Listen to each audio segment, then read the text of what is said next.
And hello, everybody. It is I, Brian the Pirate, and I am, of course, joined by the fantastic Peachy. Pixelate! Brilliant timing. That was like to the second, dude. Yes. That was perfect. Absolutely. And, of course, the fantastic and wonderful Pulp Fictionally. Welcome back, everyone, for those of you who've been watching the last... We hope this is the 5th episode, so the last 4 episodes. We've lost count. I know I can't remember anymore, but... I had to go back and check. every time I save the file, am I saving it under the right episode number? I don't know. But yeah, I think it's episode 5, but welcome. We have got a fair few smaller topics again today. Quite a bit about Warhammer coming up with Peachy in the second half. But in the first half, I wanted to try opening up a discussion on 2 particular subjects, both industry related. One of them may go into other tangents, I suspect, and that will be the first one. AI art has been banned by many major developers. So they've gone, okay, we're not going to use AI art because then we're going to open the floodgates to copyright issues, which I think is reasonable for them to do, considering how much they would be on our asses for copyrighting their stuff and things like that. So it would be very hypocritical of them not to be proactive in that space. But then you have Ubisoft, and they have decided that they want to... It's like everyone went, oh, let's go over here just to be safe. And Ubisoft went, whoa! You know the meme of the car just pulling off the highway? That's Ubisoft. Exactly, yeah. So for those not on the down low, Ubisoft develops Ghostwriter AI tool to first draft NPC dialogue. So they're actually using like ChatGPT effectively, or the equivalent thereof, to go, okay, I've got a farmhand in the north continent of Kalimdor in like World of Warcraft. What kind of dialogue would he have if he had 2 wives and a dog? And then it basically just writes the dialogue for them, and then people get involved in the bit thereafter. So my discussion question that I thought I would pose is, where do you draw the line when it comes to AI, especially when you consider it's used in like literally just making levels, like procedurally generated areas? You could use it just to formulate different types of trees and shit like that, or you could have it write your dialogue for you. I, for one, with Ubisoft, I can't wait to see how that turns out. I have an issue with it, but I really want to see how good that's going to come out. Yeah, to see how bad it is. Good as in, like, definitely going to be awful. Well, that's the thing. It's actually like one of the ways I found out about this is I was watching Skillup's video about it, and as a bit of a skit, he had his editor write a question to ChatGPT saying, what kind of conversation would I have with this person, or 2 NPCs have, about the monetization in Ubisoft games. And it had that conversation and naturally expanded on it and was like, yeah, they do this shit in a lot of games. They should like stop doing that. And the actual AI generated dialogue proper went in on Ubisoft for being bad about it. And it was all like accurate. They do it in a lot of games and things like that. And it even commented on specific games and how the monetization was a trap and stuff like that. So it could be really good, but it's still got the ethical aspect of it. It could be. I mean, I was going to be mean and be like, I mean, Ubisoft isn't really known for like writing the best stories either. So that's true. You may, exactly... if you subtly notice an improvement. That's not going to be good. It's funny because like, I have a little funny anecdote about this. So I can't like be very explicit in like what I do for like my day job, but I do transcription work. And not too long ago, I was working on something where they very blatantly use AI to do all the dialogue for like these people, and these people sounded like NPCs in video games, but it was like not good. Like it was the whole time you're listening to it, you're like, something sounds really odd. Like the whole time, I'm just like, I'm texting my boss, going like, something's odd about this audio file. Like this doesn't sound like a person. Right. Like and we did like a little digging. It's kind of thing. It was an AI, and it sounded odd because it sounded like a computer. Right. So instead of paying voice actors, they just had AI generate a voice. But not just that, like they obviously had the AI generate the dialogue as well. Right. So not just it not sound like a human speaking, they weren't saying things humans would normally say. Like the verbiage would be odd, Right. or like just they would sometimes be redundant. So I'm that's why I said I for one am really interested. I have issues with like taking work away from actual writers, Right. but I really want to see how bad this is gonna be because I've witnessed it before and it was fucking hilarious. Right. Right. How about you, Peachy? I don't draw the line. You don't? Okay. No. The reason is I've spoken about this before. AI is coming. Mm-hmm. There is no stopping. There is no pausing. Yeah. You cannot stop what's about to happen. This is like when the internet hit, like when smartphones hit. This is the next thing to change the world. Things will completely change when AI is fully working. Mm-hmm. I don't trust Ubisoft to use AI correctly. I think AI is a tool. Now, you need to train AI, right? You have to train it on whatever that is. Now, in most video game worlds, it's not the real life. It is a video game world. It is designed. You've got your head designer, your art style. You've got everything designing this world. Mm-hmm. Now, if they're training the AI to make... they did say it was a first pass, a first draft, because you are going to have to go over that stuff with like human eyes, like when you upscale textures or something. Someone like if someone doesn't look at that afterwards, you get Gran Turismo, not Gran Turismo, Grand Theft Auto Remastered Ultimate Edition, right?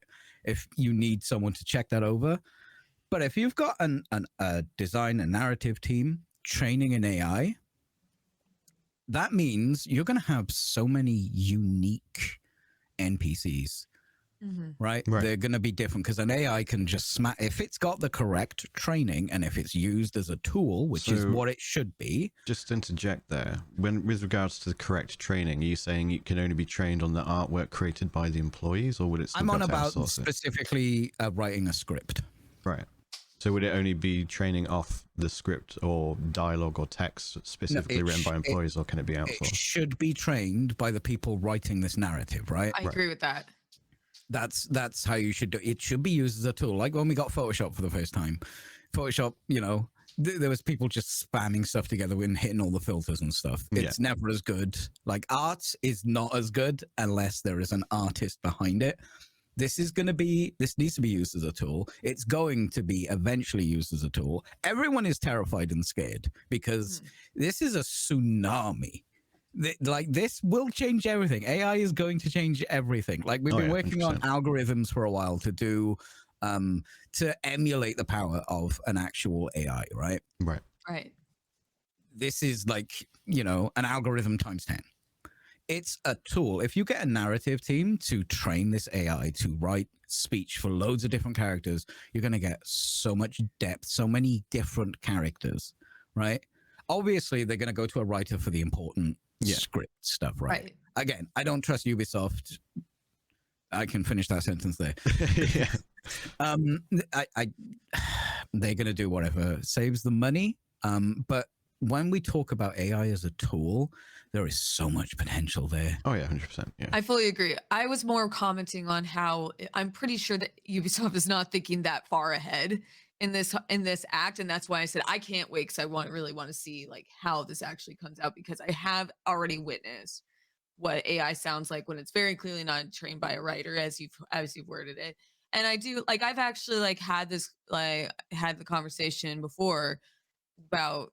I'm not really that concerned about AI myself because it really can't fully fully replace humans. It's going to require humans to, exactly as you said, use it as a tool, and we have to train it and teach it.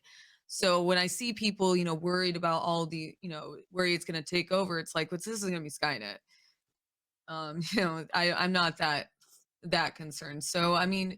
In this case, I agree with everything you said. I mean, you were a lot more eloquent about I've been talking about this for the last week on my stream, so I guess my thoughts are pretty formed at this point. I haven't streamed this last week, so so I haven't really had this conversation. But because when I just saw, I think I only just heard about this today. So, but to be frank, I've had my own personal issues. I've been not really on the internet. Right. However, but I have had this conversation in the past in regards to specifically AI voice acting, because like I've seen that was like a conversation, like people worrying about AIs replacing humans, and that was always where I drew the line, or where the line I stood on, which was that it's not really ever going to sound fully human. It may be like somewhere down the road. It will. Not It now. Sounds, it already, like, if you It's- listen to a sentence from an AI, if you take out a little section of that and go, oh, that a sounded real. section, yeah, but we're talking like full-on conversations. Yeah, they've got a piece that is working and is just 100% there. Maybe. It's going to be at a point where you can't tell. Like how the whatever the art one is has fixed fingers. You can still look at those pictures and go, oh, that's AI, that's AI. The thing is, I would argue it's at the point where it already is, because not everyone, and I say this as someone who works as a tech engineer and has to deal with a variety of people's skill levels and stuff when it comes to tech. There are people who will see the things that are currently coming out and have fallen for them. Like there's the image of the Pope in like some big jacket that wasn't even that great. Like it was good. Like his fingers were distance. scuffed, but enough people didn't pay close enough attention to see the scuffed fingers to believe it was real. Right. And then there's the presidential call recordings that people have faked. Yeah, there will always be tells, but at the same time, Bionicle podcast. I suppose the best example I can give is we all get spam in our emails, and we look at it and it'll be like, "Dear darling, I am from the FBI and you have won $200,000." Someone is falling Or the for Nigerian that. princes coming at you. But someone is falling for that. But it's obvious to us because we know we're tech savvy. We understand how that works. But that is not aimed at us. We just happen to be caught in the email spamming. You're totally right. I guess like when I kind of forget to filter those thoughts, where it's like, for me, I can hear the difference when I hear an AI voice. But you're right. I have the trained ear. Well, I listen to voices. Right. Or, I interpret for a living. So I actually. That's true. So I actually can pick up. My hearing's really good too because of it. I have to have really good hearing. So I have to like listen to like certain nuances. And when I can't hear those nuances in like, the just like what someone's saying, and like I said, like I can hear like redundancies sometimes. It's just some odd, like Uncanny Valley, but with voices. But for me, and this is just this is from where I was coming from. Like I listen for influx in voice. So like one of the arguments I've used with this, and of course I'm not filtering the idea that people who aren't used to listening to things like, or listen as closely as I am, aren't going to think this way. I listen. If you say one sentence, it's very difficult to repeat the sentence the same way, exactly the same as like an AI would be able to do. They would have the same. They would not have to worry about having a difference in influx.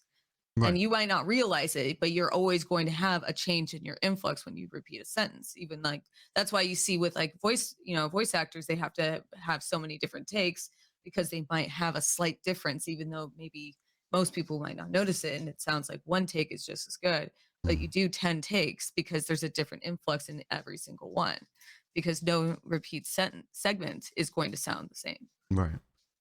Yeah. But there you go. That's how I feel. Yeah, no, that's fair play. And I think it's right. I think not just like other people will notice that as well. I know you are an expert in your field, and you will like, well, what the fuck is this? What is that? Yeah, it sounds really uncanny. It's odd. Like, when you watch like a Marvel movie or whatever, and there's CGI everywhere, it's CGI. Your brain just inherently knows. It's that uncanny valley. It's like, oh, it's there, but there's, I don't know, my brain is not. It's going to be like that. It needs to be used. Like the voice acting thing, I can't really see how that's being used as a tool. It'd be great for memes. I actually know of a way it is being used currently. Okay. For localizations and for censoring and shit like that. So there was a video I saw recently where someone posted the original scene, and the person was like swearing and things like that. And then they ended up censoring it. So it completely redid her mouth to match what she was saying. And she spoke in like other languages, changed the lines to take out the swearing and stuff like that. And it was all AI. Great censorship. Terrible use of Yeah, but like obviously, that's a good use. That tool is definitely like if any of us are making YouTube videos and we want to make it, I don't know, Chinese, let's say. Yeah.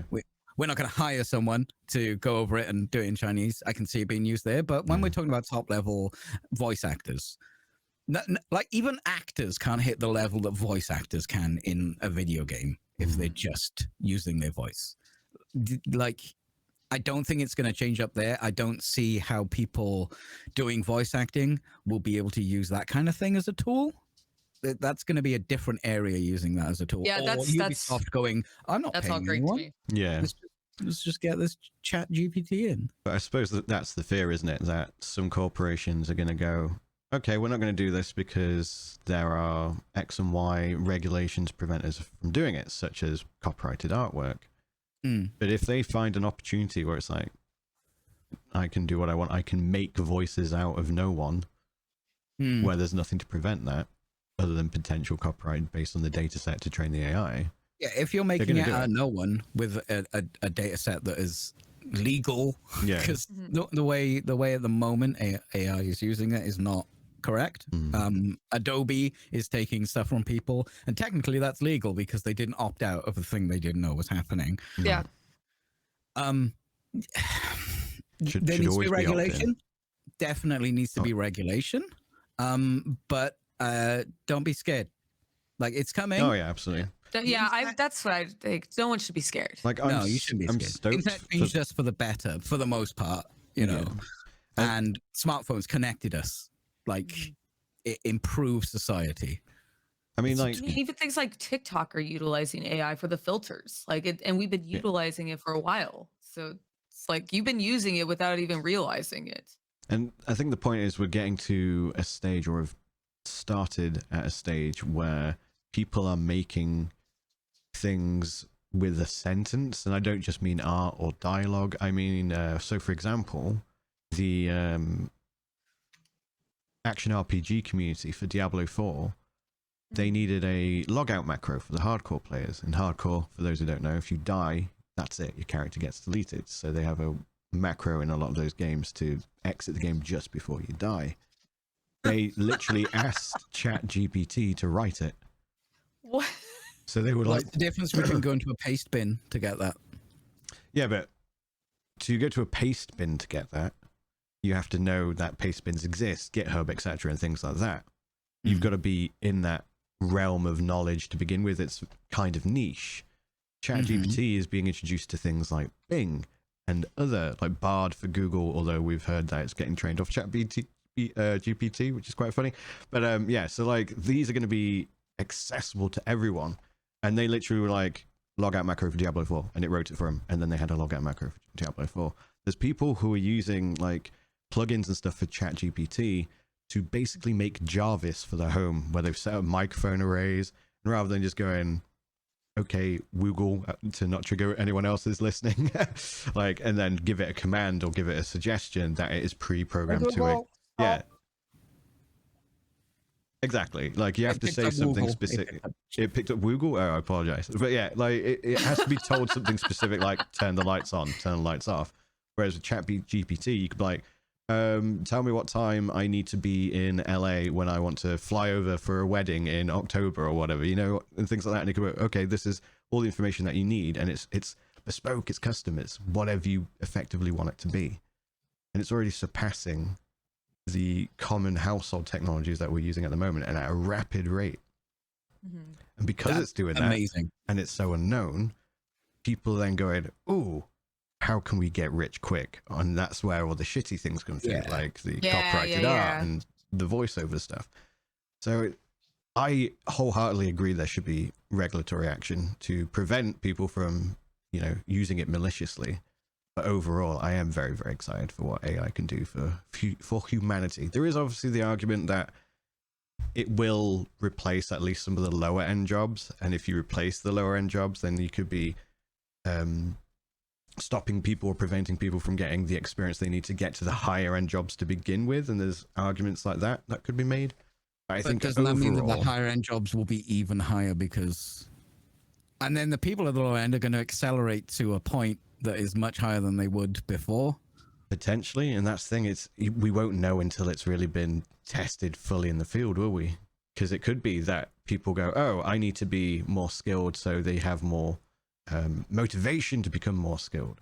Or it could be that people go, "Oh, I can't do that," or it becomes that all the higher end jobs become extraordinarily competitive because all the lower end jobs are being done by machines, kind of thing. You know what I mean? Mm-hmm. So there are those arguments you could potentially make, but ultimately we're not going to know until it happens because humanity is so motherfucking unpredictable. Do you remember in the 80s, a lot of teachers, maths teachers, went on strike to ban calculators? I didn't, but go on. Is that right? I didn't know that.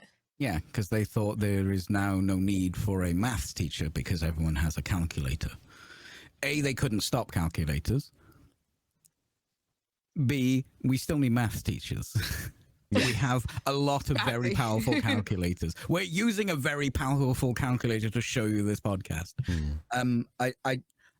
There's obviously going to be growing pains for anything. Yeah. But this is going to be great. This is going to change our world for the better as long as we can get some regulation in there. And there will be regulation because everyone can see this coming. Everyone. There's people who want to put a pause in it who even have a thumb in the pie of like open. What's the open one? Open AI. Is that the one? Because Elon Musk. AI owns ChatGPT or oh, there we go. Elon Musk has fingers in that pie, and he's calling for a pause. But when multi-billionaires are calling for a pause, it's because they haven't figured out how to make the most money from it yet. And they're like, wait, guys. We want our ideas to be ahead, kind of thing. Yeah, 100%. I think it's. I don't think it's nothing but a good thing. There's going to be bad stuff in there. Obviously, there's going to be, but it's essentially going to be great.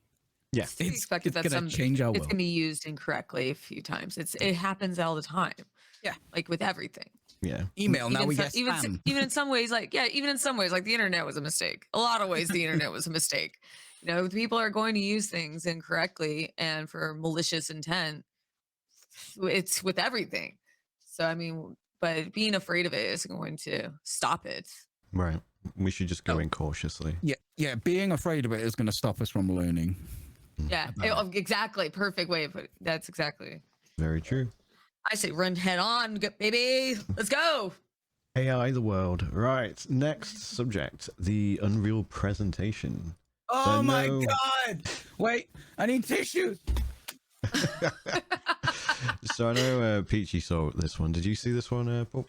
I did not. So I would like to. I'm going in as the the new eyes. Let's go. So what I'm specifically showing on screen now is actually the Fortnite engine or the Fortnite Builder within Unreal Engine. So you got Unreal Engine, which anyone can access. I have it downloaded on my computer for stuff that I want to do in the future. But then you've got the Fortnite Builder, which takes aspects of Unreal Engine, but makes it extraordinarily more accessible. So like Joe Blogs off the street could be like, I want to make a game kind of thing, and use pre-made assets that are configured to behave in a certain way. So you could essentially like build an arena, plop NPC soldiers in it, and not have to program them how to behave necessarily. They will just all act like guards that would shoot on sight, things like that. So it looks crazy. And like some of the stuff they've been showing for like what's the name, Senua's Sacrifice or Hellblade, that's it, like the facial stuff. That's a great game. Holy shit, the stuff they've been showing for 2 is absolutely crazy. I've only seen there was like the brief like gameplay like trailer, like that was it. So has there been new footage using Unreal, or is that what you're referring to? Yeah, so you can see her acting on screen now, and then within seconds they have a graphical version of her. Like she goes, I'm going to be sad, I'm going to be upset, I'm going to be angry, I'm going to smile, and then they go, okay, let's take that footage here and now, and within minutes they end up just displaying like this really sick, completely CG version of her. And it's still a little teeny tiny bit uncanny valley because it's still computer graphics at the end of the day, but they make her in seconds. with this engine, and I don't. Everything they've been showing has been absolutely crazy. So yeah, as you can see on the screen now, for those of you who are audio listeners, you've got the actress on stage at the presentation. She's just been recorded doing some lines and stuff, and then it's literally about 3 more minutes in the video. They've got a completely CG version of her, as if in the game Hellblade as well. It looks absolutely insane. What did you think, Peachy, when you saw it? To be honest, what I took away from the whole video, the bit I liked the best was the jungle stuff. Right. Because it's so dense, and I just love that level of detail. Tools are like it's the pipeline. This, right? Like you can just, you don't have to spend like months on this, and that means you've got months to spend on something else to increase and add to your game. Like how quick they can put stuff together. Like when they showed the Fortnite arena thing, it was like boop boop boop boop boop. They just, you know, how long is that going to take you to make in older style engines? Right. It's the pipeline that makes me excited. The graphics of the truck going through the jungle I was just like, this is so fucking beautiful. And the simulations of the water. But yeah, it's the big takeaway here is the pipeline. How much power a developer has. This is going to be great for smaller titles, like, you know, Hellblade. I don't know if they still are, but they were indie. Like, yeah. And when they launched the game, I was like, wow, this does not look or feel like an indie game until you finish it and go, oh, that was quite short. Okay. Right, exactly. Yeah. Imagine they could have the length, but with that level, because everything's so much faster to do, and you can get to the first step, like the prototyping a level. Again, in that jungle scene where they're like, oh, let's just put stuff here that's pre-made, and then we send the artists in afterwards. But you can test gameplay and stuff and really start to get that art style and the design of a level working with the gameplay and the mechanics so much quicker. That's exciting. That's exciting. I think it's going to obviously have a broader appeal to indie companies, especially because of how much it shortens that pipeline, but also it's kind of going the way of Roblox, but hopefully less predatory kind of thing. With obviously with Roblox, for those who don't know, the Fortnite thing. Yeah, so users can make their own games and just immediately put them out into a playable state, and people will pay to play them and buy them. So it's kind of like a marketplace. They remonetize child labor. Yeah, essentially. But Fortnite could do that, but through an ethical means kind of thing. Yeah. Because obviously there's a lot of controversy behind how Roblox did it. But yeah, like again, like streamers could be like, you know what, I kind of want to make an event for my community and stuff like that, and they could literally just make content, and then it gets sold through the Epic Store or whatever. So does this shorten the gap between indie and big publisher, or are big publishers going to take this and go even further? I think it's the latter. I think they're going to go even further. The tools will help indie, but I don't think it narrows the gap between indie and AAA per se, because there's a lot more behind it, such as marketing. Well, it's all about the budget alone. That's what separates the two. It's that indie companies, indie developers don't have the kind of budget as AAA. Even though I think artistic integrity separates them the other way as well. I do agree with that fully. But when it comes to, like, you know, just I don't think it's going to shorten the gap at all. I think it's, if anything, it's going to add a better tools to an indie developer's repertoire, which I think is excellent, because now they can fulfill their own visions a lot better and easier utilizing the Unreal Engine. I mean, I don't think I can give an accurate opinion on it because I don't know what the cost of materials is effectively for making a game, if you know what I mean. I don't know how much it costs to develop. I'm just talking out of my ass. No, but I mean, no, I'm the perspective I'm about to give hinges on knowing what I'm about to say, basically. The spiraling of budget in AAA is man hours. Yeah. Like, man hours is a huge deal, and because if you're adding the facility for people to be able to maybe drop a few men or man hours, or women, of course, from developing, because you've got the tools that do it quicker, yes, that means that they can reroute some of that budget towards things such as marketing and stuff like that. So I think it will have an impact, but it will be very incremental. I think at the end of the day, there is, like Pulp says, the budget is a huge disparity. AAA, friggin' Forsaken, 100 million was their budget, and they still fucked up. Yeah, how much? Well, that's the thing. As I'm not saying that the difference in like the the gap between them makes one better than the other, because there are some brilliant indie games and there's some fantastic AAA titles too. But then you got some really shitty indie titles and obviously we have Forsaken. Right. So but that's what makes it, that separates the two, is just always going to be the man hours, but also just how many people they can recruit, because their budget is like virtually infinite in comparison to an indie developer.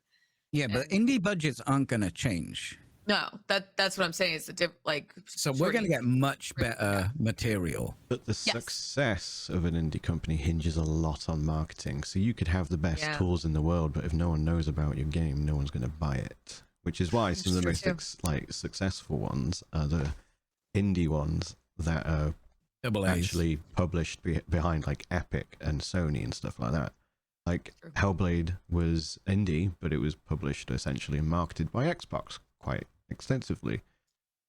You've got like High Five Rush and stuff like that looked like an indie game, was in a small studio, but was technically published by the biggest studio, which I think is technically Bethesda, who owns Tango. Apparently we keep saying Forsaken. It was Forspoken. Yeah, no, I can't remember the name. It was that terrible. But, so yeah, like it's very much monetarily controlled rather than technology controlled, I feel like, is what I'm trying to say. If anything, it will help people who start indie studios get familiar with higher end technologies quicker because it's easier to use, and thus those people will probably be able to move on within the industry, but an overall studio, probably not. If that makes sense.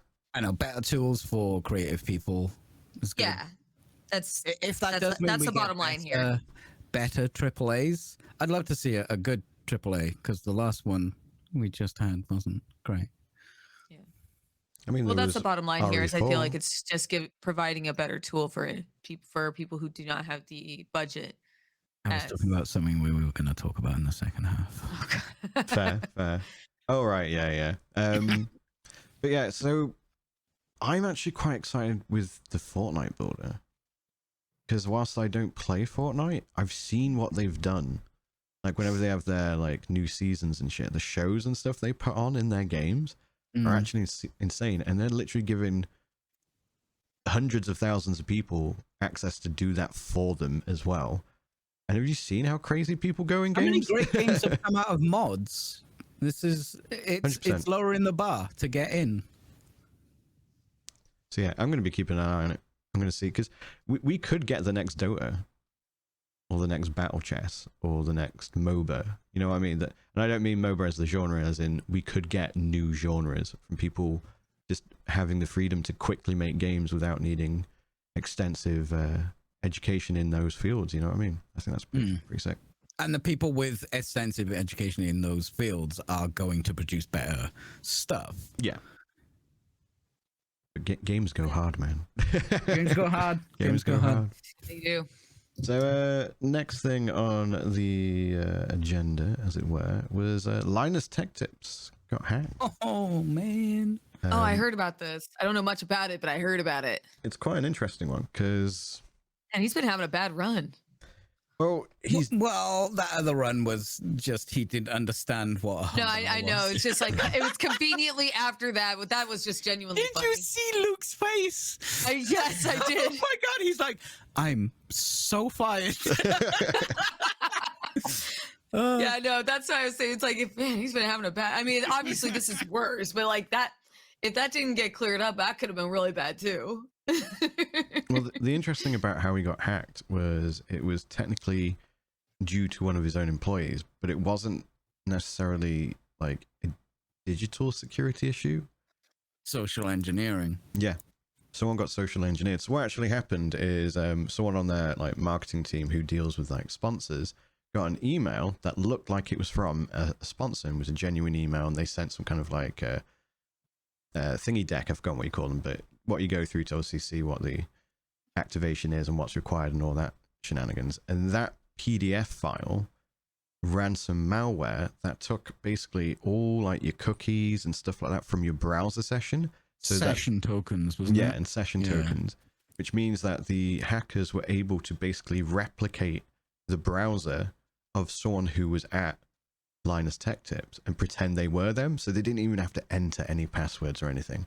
They basically just replicated the person's browser. And that happened to all of their channels. And then what happened is they took down like most of the channels, sorry. Yeah, but they took down like most of the videos and then just started doing a live stream on all of them, pretending to be Elon Musk, having this like AI generated conference call to try and sell people fake digital currency. Thankfully, not a lot of people went for it. And in a lot of ways, that's the problem if you're a Linus Tech Tips viewer, right? You're probably quite informed. Even if you weren't when you started watching them, you're probably a lot more informed than you were. Yeah, for sure.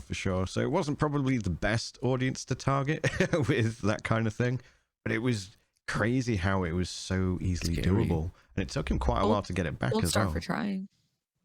And he did half of it naked. Yeah, he woke up at the middle of the night and was just sat there with his security camera pointing at his dick.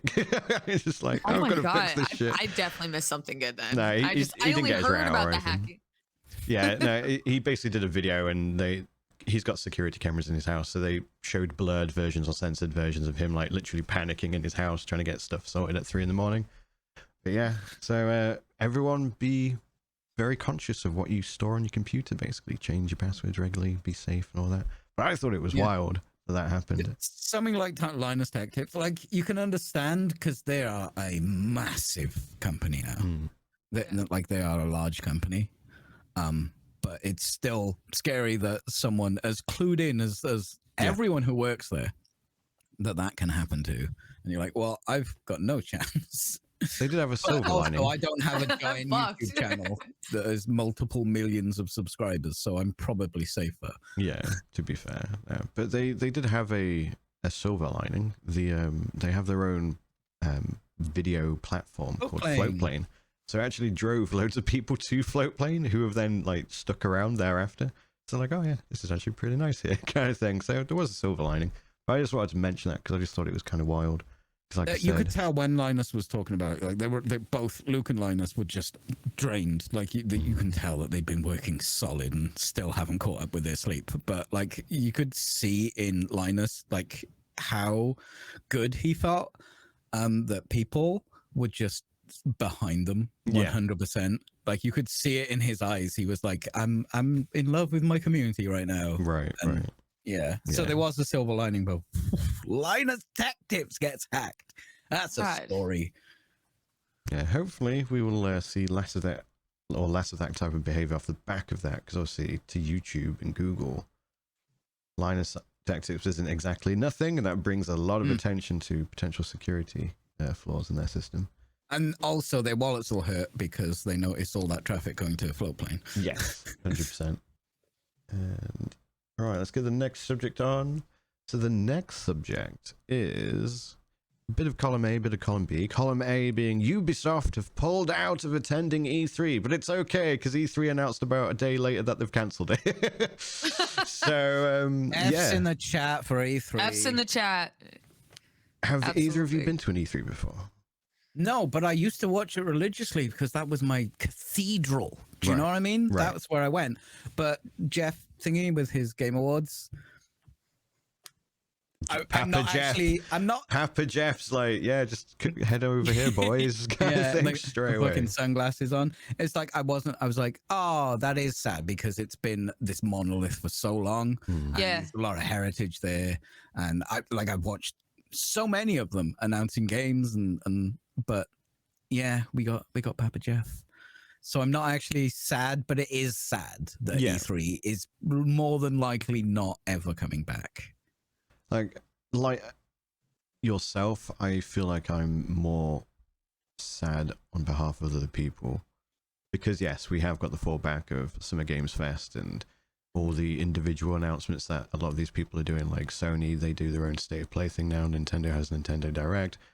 Microsoft are doing multiple presentations throughout summer from what I'm aware of.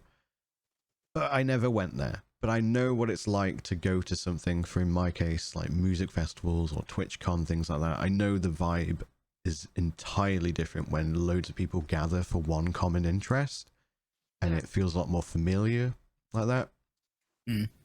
But I wasn't part of that, so I don't care, kind of thing. But I, like I said, entirely understand that people are going to be losing a part of their growing up, like their childhood or their teens, especially in the early 2000s. But E3 was a legend, and we have lost a legend. and I invited one time to go, but I didn't want to go. That's personally because I hate conventions in general, and personally, like because my brother went years ago, and my fiance is gone once in 2013. But like from what I already knew in advance, just from like working in like gaming, like with even just at GameStop, that's not really a great environment for women in general. Right. No.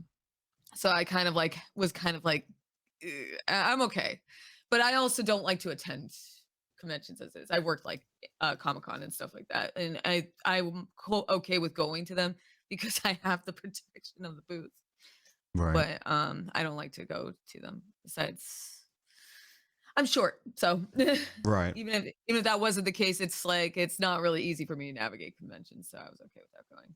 I mean, I can completely understand that standpoint, and it's always something that's going to be in the back of women's minds when going to any kind of public thing, where especially if they are a public figure and they're meeting and putting themselves in a vulnerable position. Not just that, it's the tech industry in general. Yeah, it's a very different vibe for women.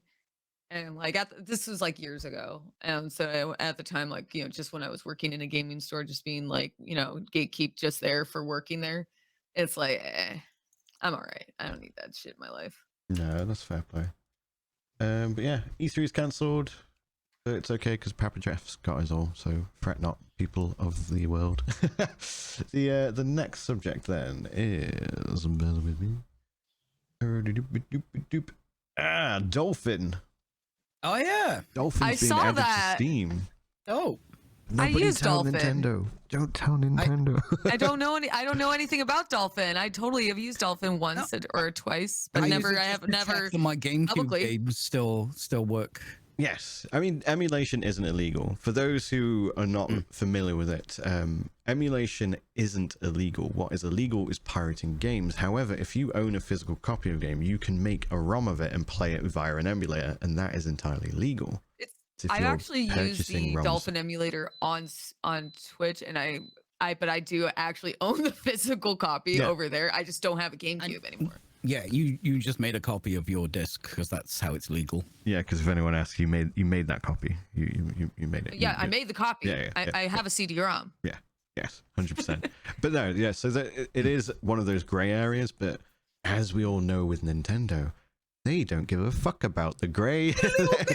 Oh, they don't. Nintendo, isn't they? So how do we think Nintendo, I suppose, is the question here? How do we think they'll react? Do you think they'll go after Valve? I don't think they'll react well, because one of the things about emulators prior to this is it was always just like you had to go searching for it, and it was always like niche. Having it on, it was niche. Like sure, everyone knew about it. It was that open secret. Everyone knew about emulators and ROMs. I think the first time I ever used one was like back in the day, like in the early 2000s, for like it might have been a Sega game. not Nintendo. But like yeah, it was always that open secret, like, but you had to go searching the internet to go find the ROMs and finding the emulators. So having it this easily accessible doesn't seem like a great idea, at least specifically for Nintendo. Like if it was like maybe a Sony, like do PSXE. We think Steam are taking a stance on this specifically? Steam will probably look at that and look at the legality. If they're not giving you BIOS, which are illegal, and games, which are illegal, if what I remember correctly, there's no legal takedown there for the Dolphin. So like the GameCube, I don't think it's required. There is any required BIOS, unlike PS2. Well, the BIOS there might. That's where they can get around it. In Dolphin, they've written their own BIOS. Oh, okay. Is that true? No, I don't know. I don't know that much about it. So I'm not. I mean, But from what I understand, like if you were to get like a PlayStation 2 emulator, you would have to get a different BIOS for it. Like if you're gonna because that BIOS is copyrighted. It's region locked, and I don't remember the GameCube being region locked. So, but with the I don't know. I could check, but it would take me an hour to go to the lockup. I can't be asked. Honestly, I can't be asked to look it up. So again, I'm talking out of my ass. But I mean, I have used the Dolphin, but I mean, in my experience, it was kind of buggy, like at times, like crashing and things like that. So emulation is not. It's very 100%. Buggy. It's so buggy. It's not like that. That's the thing is like, especially like it's a lot easier. It was a lot easier when it came to like Super Nintendo games, you know, because they weren't. The technology is enough. We have so much power compared to that little fucking chip that they had. Mm-hmm. So now it's like in comparison, you know, when it comes to like the more recent the system or the the generation of games, the harder it's going to emulate. Yeah, there's going to be like anti-pirate because we have anti-pirating software now, and we didn't have that back in Super Nintendo and NES. That's why it's so much easier to emulate those games. Right. Do you think if Nintendo was to go, oi, here's a cease and desist, based it on some bollocks, do you think Valve will go, ugh, I can't be arsed dealing with you, okay, sure, or do you think Valve will go, no, Nintendo, we're Valve, fuck you, and then go to court? You know what I'm thinking? It might be the loophole here is they're not selling ROMs. There's no ROMs available. It's just the emulator, and that in and of itself, legal. Yeah, that in and of itself is absolutely legal. Like maybe you might get Nintendo saying something, but realistically, there's no games. It's not even their own copyright. I don't know. I don't know that much about it. But I mean, it's always Nintendo.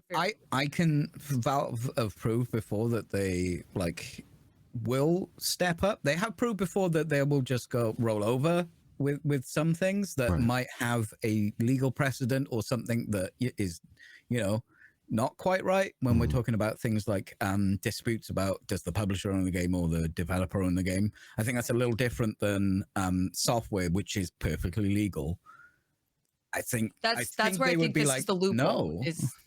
I think this is the loophole is that it's they're not even a as long as they don't. Though, is it? Not a loophole. Like, well, I mean, technically, okay. So let me rephrase it. They made the emulator more easily accessible to people who are interested in emulating the games. However, as long as they're not selling or distributing the ROMs on Steam, Nintendo can't really say anything. I feel.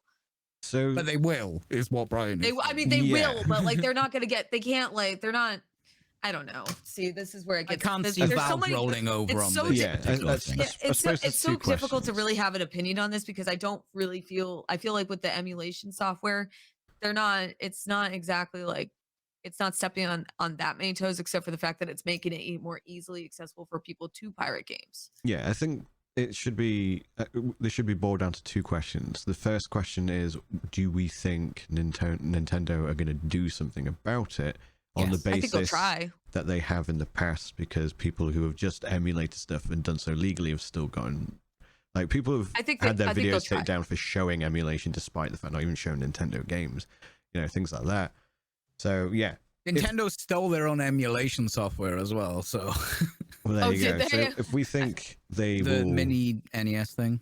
Oh yeah, that's right. I actually have one of those. Yeah. So if we think that they will challenge Valve. Yes. Do we think Valve will roll over and be like, I can't be arsed with Nintendo? I don't think they will, no. This would be the first time Nintendo has had to fight with anyone that big. And I think Valve is smart enough to not allow ROMs on their platform either. There won't be. Yeah, there won't be ROMs. Yeah, there won't be ROMs. That's the thing. I don't think they're going to roll over because they're not selling. And I think that could be even their defense too, is that they're not selling the ROMs. It could also mean new GameCube games. That is, maybe. Don't see it happening, but could. I mean, like, the homebrew scene is pretty fucking wild. Well, if you go in homebrew, if there is something like on Steam, there's something on Steam that everyone has installed. Like someone who's like, oh, homebrewing, I could put this on Steam. This could be DLC for Dolphin.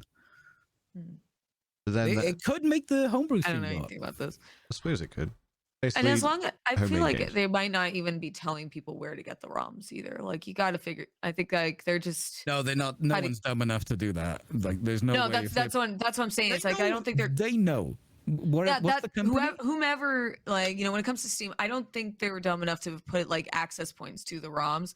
And that's the thing when it comes to emulation and why it's like that open secret. It's like you have to know where to look. I mean, it's not that hard these days. Yeah. But it's always been like you have to go searching for this shit. And Google is your friend, the classic. Google is your friend. Yeah. Any so people are website that gonna, hosts. but as soon as some people are going to download this emulator, they're going to be like, oh, fuck yeah.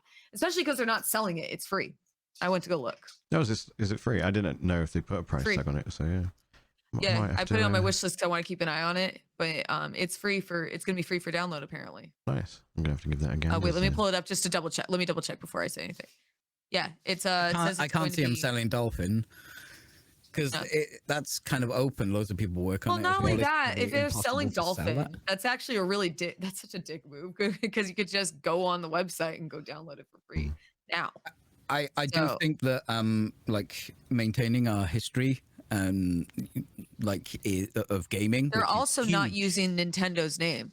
Yeah, they're specifically saying Big N instead of Nintendo. Yeah.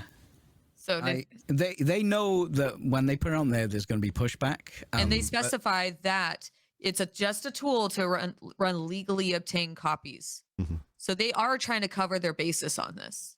Preservation. We need emulation for preservation. Yeah, because big companies don't care. There's so many games though on these older consoles that nobody has ever even heard of, and there's no hope of them being re-released. There's no hope of them being remastered. And it sucks because like maybe it was a third party developer that's no longer in business or what have you. But sometimes that's the only way people can gain access to some of these games is just through emulation. Got a fire alarm going off. Is that beeping? I'm sorry, that was my coffee maker. I guess all good. It sounded like it was coming from my house. I'm sorry, I didn't think you could hear that. It's apparently today's the day of all sorts of noises. My dog is having a field day because she's all good. She's being about preservation. I would like to point out that Switch Online's they got some interesting games coming to their emulation. Yeah, I've been one of the things I did appreciate. Like I used to have a Wii back in the day. I never got a Wii U, but I had a Wii back in the day. I remember my Wii stopped playing Wii games, which great. But I did used to use it a lot. Job. I know, right? It just decided to stop working, but it played GameCube games still, and I had it for the Virtual Console. I think I left it at my mom's house when I moved out years ago. But anyway, one of the things I really did appreciate about it was it had access to some only Japanese released games that I would have never outside of obviously emulation, but have ever known about, and they did a really good job with that. And that they didn't release everything, but there is some new shit that I hadn't even heard of, and there are some really cool things that were released in the States, or I don't know about Europe, but at least in the States. So I would hopefully they come around and actually re-release them, because I don't think that they're doing a bad job. Except they are, because there's so many games and they only are gonna trigger what is gonna get them clicks. But there are some gems in there. My chat are pointing out something called Retroarch. Do you guys know what Retroarch is? I don't. Retroarch is a front end for emulators. A lot of pies will run this if you've got a little emulator box, which I've got back there. That's not the same thing. They're not supplying an emulator for anything. They're supplying a front end that you plug your own emulators in. So it's not quite the same area as an actual breakdown, a digital recreation of an old console. It's not quite the same, but it is just as legal. Okay. But I would argue because it's not quite the same, it doesn't get quite as much of a spotlight put on it. The Dolphin one is a Wii and GameCube emulator, which is exclusively Nintendo shit. So Nintendo might be like, you want me? And also, having said that, Retroarch has been on Steam for a while now, and it's never exploded. It is also saying that, this is kind of neat if you're you can breathe new life into for community made mods, and it's like that's kind of neat. Make it a little easier to modify the game. I never modified a fucking shit, but it Yeah, it does. But it does huge, dude. It's huge. No, I meant like on an emulator. I never could be asked to do it. That's fair. So Nintendo will be litigious, and Steam but will like I said, probably they're trying to avoid Nintendo's name. They're saying like return, yeah. I mean, it's just the software, so I don't know how far Nintendo can get. We need preservation. We need preservation. Nintendo like must Internet be Archive. Look at what's happening there. We need preservation. We do. I agree. This old media. Speaking of the Internet Archive, probably won't talk about this week because I want to see, because it's an ever-growing story, but that is something to like and subscribe to, people who are listening at home. For future episodes, we're probably going to be discussing that in detail at some point. Bell thing! Hit the bell! Hit the bell. Have you ever hit the bell? Don't hit the bell. Never hit the bell. No, Good God. I mean, hit the bell if you're watching this on YouTube. But the next subject, probably just a quick short one. Tetris Movie is reportedly quite good. Okay. What is it about? I didn't even look this up because fuck off. Yeah, Basically, it's about the creation and like the legal battles the creator of Tetris had to go through before being able to actually have it as a game. Oh, it's like a documentary. Oh, Yeah. okay, that's neat. It's not like Battleship. No. But it's not like someone's Hey, that made was a Rihanna's game best role, man. movie about Tetris. It's more of this is about a biopic. Yeah, it's more of a biopic, I think, is technically the correct genre for it. Okay, that's actually kind of cool that they made it into a biopic instead of like. Please tell me they're not calling it the Tetris movie.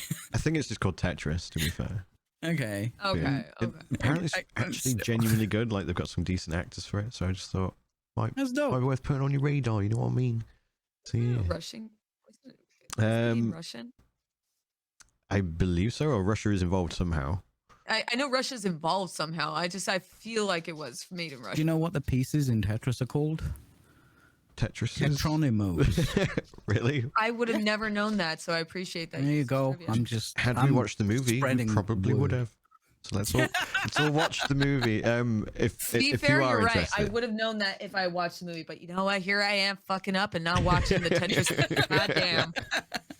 If anyone is interested, it's on Apple TV, who are doing a free trial, so it's worth, from what I've heard, just getting the free trial to give it a gander. Oh, Apple, fuck that movie.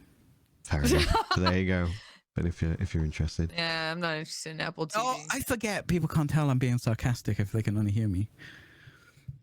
Should I be like, and now audio there's viewers? some good shit on it. I don't have it. Peachy is scrunching his face in an ironic fashion, as if to say. But the next thing is too lazy to get another streaming service. Too many. That's not sarcasm. That's true. That is an issue. Dying. Streaming services are going down. They're turning into cable. Nobody wants cable. Yeah. Well, I don't want cable. Someone probably. I don't have cable. So when I see when I pay for like Hulu and it's like, what is this, a commercial? I'll stick to my YouTube, thanks. Yeah. With my YouTube Premium. The next thing to discuss very swiftly is Tony Todd won't shut the fuck up and doesn't respect NDAs, apparently, or is very bad at respecting them. So Tony Todd is voicing Venom in the Spider-Man games, I believe. And he's like, oh yeah, the game's probably going to come out in September. Spider-Man 2, he's like just dropping it like it's hot. It's now a deleted tweet, but afterwards he was like, posted a picture of him with black contact lenses in, like just underwater with his mouth submerged, and he's just like, I'm not going to talk anymore, kind of thing. But yeah, he basically just announced Spider-Man 2 in the best way that someone not familiar with the gaming industry can do. It does tickle me, the difference between like the NDAs and the movie industry, and how like actors slip up and do shit like that all the time, sometimes on purpose. Oh, is Tony Todd? Do I know him? He was the Candyman. Oh shit! I just watched Final Destination and Final Destination 2. He's in those. That's why that's relevant. Yeah, doesn't he play the voice of death or something like that in there as well? Kind of. Like no, yeah. It's been a while since I saw those movies. I think I have to hear his voice to remember him. Like I'm drawing such a blank. He is the Candyman. He's the Candyman. Okay. Have you never seen the Candyman? I have seen the Candyman. Yeah, fair. He is. I have to hear the voice again because I can't Like I said, I'm drawing a fucking blank so bad. No, it's cool. Wasn't but he in Day of the Dead as well? Dawn of the Dead? I think he was in a few things. I'll quickly look it up. But I'm looking it up. I have to look it up myself because now it's just gonna bother me. I'll let Pulp do it then. But yeah, Probably been a while since he's worked on something with fans that are that rabid. Then, if you didn't think it was a big deal. Oh, well, I think it's more of a gaming industry thing because NDAs are quite a big deal in the gaming industry. they're so fucking. They must be in movies as well, surely. Yeah, they are. But yeah, damn, he was in all. I recognize this guy. guy now. Yeah, Final Destination, Night of the Living Dead. Night of the Living Dead. Yeah, you're very close. Jeez. Yeah, I've seen this guy in a lot of things. Yeah, so you can't shut the fuck up. Yeah, so he was just like blurting He was in out The Crow, on Twitter. Wishmaster. Yeah, he's been in a fair few things. He's a horror fucking legend. Yeah, he's been about. His name just wasn't clicking with me until I just saw his face and I immediately recognized him. NDAs are not guidelines, and he's probably going to pay a fine for that. Something would have occurred out of that. But then again, I've experienced like a leak happening before with my company. I've mentioned it briefly, and it's a scary thing to deal with when they're trying to like hunt that leak down. You're like, oh god, I hope I'm not the one. Right. So him just going out there doing that, just tweeting about like yeah, it should be Jesus September. Christ. I remember like shitting myself, dude. The first when I experienced that, it was with Square Enix. If a company breaks NDA, like a journalist company, or a publication breaks NDA, all the other ones will also break it because they need to be. They can't be first; they got to be next, right? They will all break it. But this is the voice actor, so there's probably publication going, "Oh, we know a lot about this, but we signed the NDA. Can we? It's been broken." Yeah, I don't think that would count. Note something? I just noticed on his filmography. I just had to point out he was in a movie called Bitch Ass that released in 2022. And I just zeroed in on that one so hard. Check out Bitch Ass. It's on Prime Video. And Sky Sharks. He's also in a movie called Sky Sharks. So Sky Sharks. That's great.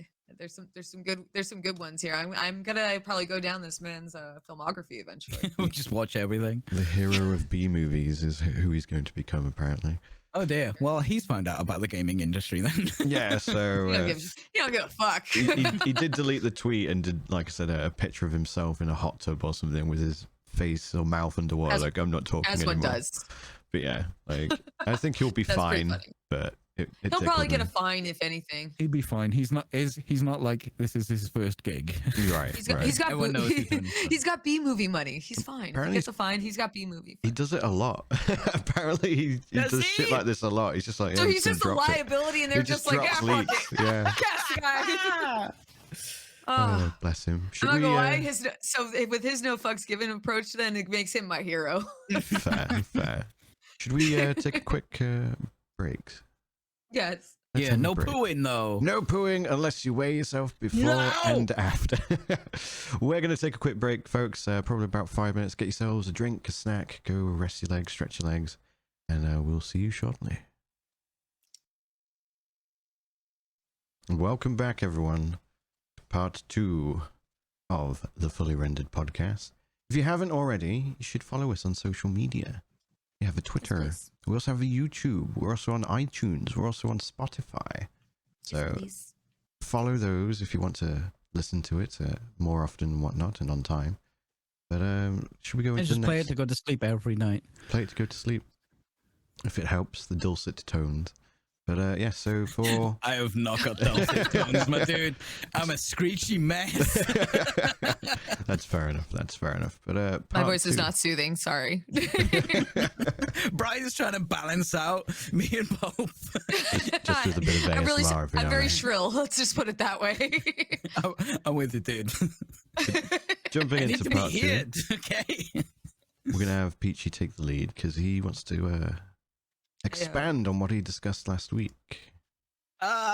Okay. Now, Brian has told me this segment cannot take 3 hours. So, a Decacon. I've just ripped my notes. Okay, I'm going to ignore a bunch of stuff, but I have been speaking about some things, which all came true because I'm fucking so intelligent. Oh my god, and handsome, obviously. So the first thing, you all know what I'm building up to, but the first thing is we got new Terminator models, and I've been wanting new Terminator. I think everyone has since the launch of the Primaris Marine. For the uninitiated, they changed the scale of Space Marines. They made them a bit taller. They made their legs and arms. They just look cooler. But in the lore, they introduced this new soldier. So you got the Firstborns, which are the shorter ones, and then you've got the Primaris Marines, which are then the tallest ones. And there was a lot of ooh in the community, but everyone kind of settled down because the Primaris Marine models look great. They didn't have any Terminator models. They have launched now a new Terminator model. It is it's bigger than the old Terminator model. It's bigger than the Primaris model, so its stature makes sense as the Terminators are the super heavy armored, essentially walking tanks. They are people wearing a tank, essentially. This is like the heaviest, most protective armor. But the design is perfect. It looks like the old school Terminators, which is such a cool and iconic design. And they've said in the lore that both Firstborn and Primaris can wear these. This doesn't necessarily mean they're Primaris Terminators. These are just Terminators that look better on the board. And I think universally everyone has been like, I like that. That's good. So those are beautiful. I'm going to buy some of them and paint them right up. Which I said was going to happen. I even tweeted at Games Workshop new Terminator models, and they went, I don't know.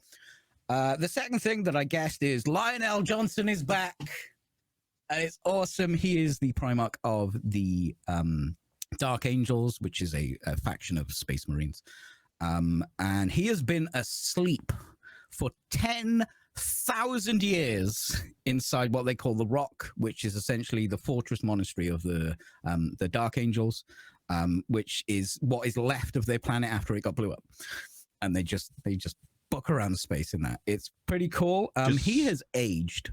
Regarding the picture on screen, the little dudes to his left and right, are they supposed to be like regular sized people, and he's gargantuan, or not quite, but he is gargantuan. Right.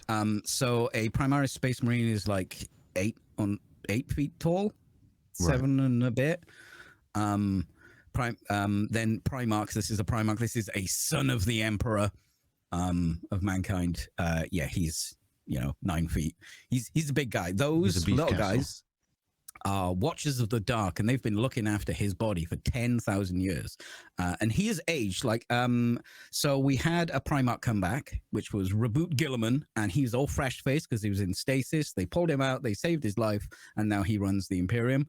This guy has not been in stasis, and you can see he's got this old knight vibe going on, which is the coolest fucking thing. His shield is also the shield of the Emperor. Although we've seen rules for it and it's kind of boring, but it's still the shield of the Emperor. He doesn't have the sword of the Emperor. Gullman has that. He is back, just like I said. And the most exciting thing, just like I said, 10th edition has been announced. And it's such a good idea because 9 has become a convoluted mess that even veterans are like, I don't know if I want to play that.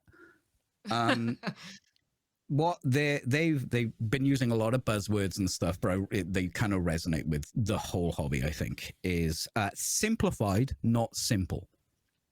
They want people to be able to play this game without having books and books and books open on the page and skirting back and forth and going, well, what happens if they're 4 feet from this grenade and stuff? They are going to give us rules for free. This is a huge thing. It's always been books. They've never given us rules for free. They're going to give us rules for our army, which is going to be 1 to 2 pages max. So you can have your book open. All your little dudes, your little armies or your hero figures will have 1 data card, which will tell you everything they can do. And everything is now being rolled into one thing. So you got the rules of your army and the basic play, right? Right. And then each, say I get, this is my dude. He's a hero. I put him down there. He can do special things. It's on his card. On his turn, he does those special things. I don't have to go through loads of different stages of the game where, okay, now he does magic. Now he runs up and stuff. They're trying to bring it, make it simpler, but they don't want to remove the depth. They have been like like really beating that drum that they do not want to make it stupid. It's obviously going to be dumbed down, right? To slimlined. simplify it. Yes. But they really want this depth. It is going to be set in the 4th tyrannical war, which is Tyranids. This is the 4th time they have invaded. That's why we're getting new Terminators, because Terminators fighting Tyranids is just what it's about. The major thing, I'm trying to go quick here, but the major thing is that we are getting free rules. Digital. That is really cool. They've never done this before. They have said that they will be bringing codexes back. I assume in a less state of it's not quite rules. There might be 1 or 2 interesting things for heroes in there and data sheets, but it's probably going to be more fluff and lore and different battles you can fight and different ideas for setting up armies and stuff. But free rules. On day 1, every single army in Warhammer 40k, and there's a lot, are going to get rules for 10th edition for free, and you can just play. You can just get your army and play. If you don't have an army, they are also going to tie in these start collecting boxes, essentially, that will have a 1,000-point army that you can buy this box, paint this box, you can play a full game. It might not be the perfect, balance for the best version of your army, but you can just buy one box, paint that box, and play that box. And this is exactly what 40k needs. And I might start playing full-scale 40k now because I can just have a page of rules and play games. And I can get other people to play it now instead of going, well, first of all, you're going to have to spend £700 and buy these books, this guy, this army. This is brilliant and exactly what Warhammer needs right now. And I think the surge of people getting interested in Warhammer is just going to go up from here because now people can play it. What do you think drove the decision? Do you think it's a case of they are getting caught up with the times and things being so much more accessible on the internet that they've lost sales and publications of their rule books? Or do you think they've just gone, we need to expand more, so let's just open the floodgates and make it more accessible?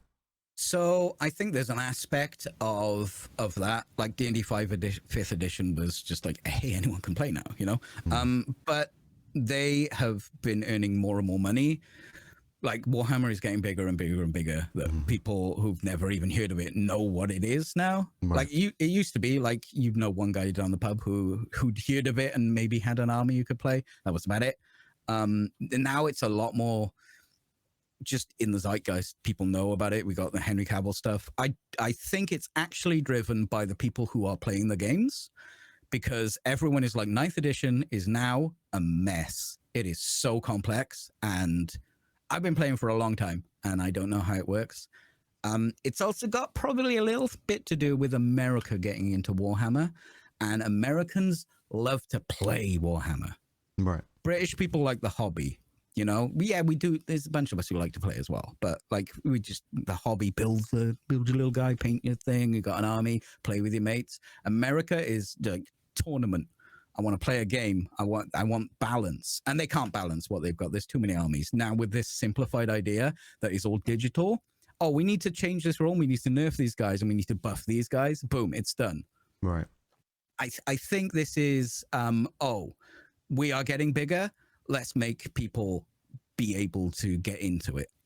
Okay. So I don't think it's let's just make it accessible. I think they realize how inaccessible it has actually become. Okay, that's fair. Yeah, I kind of, it sounds like it's going to be a lot more easier for like people like myself who never really, I had never heard of Warhammer really much until like obviously a few years ago.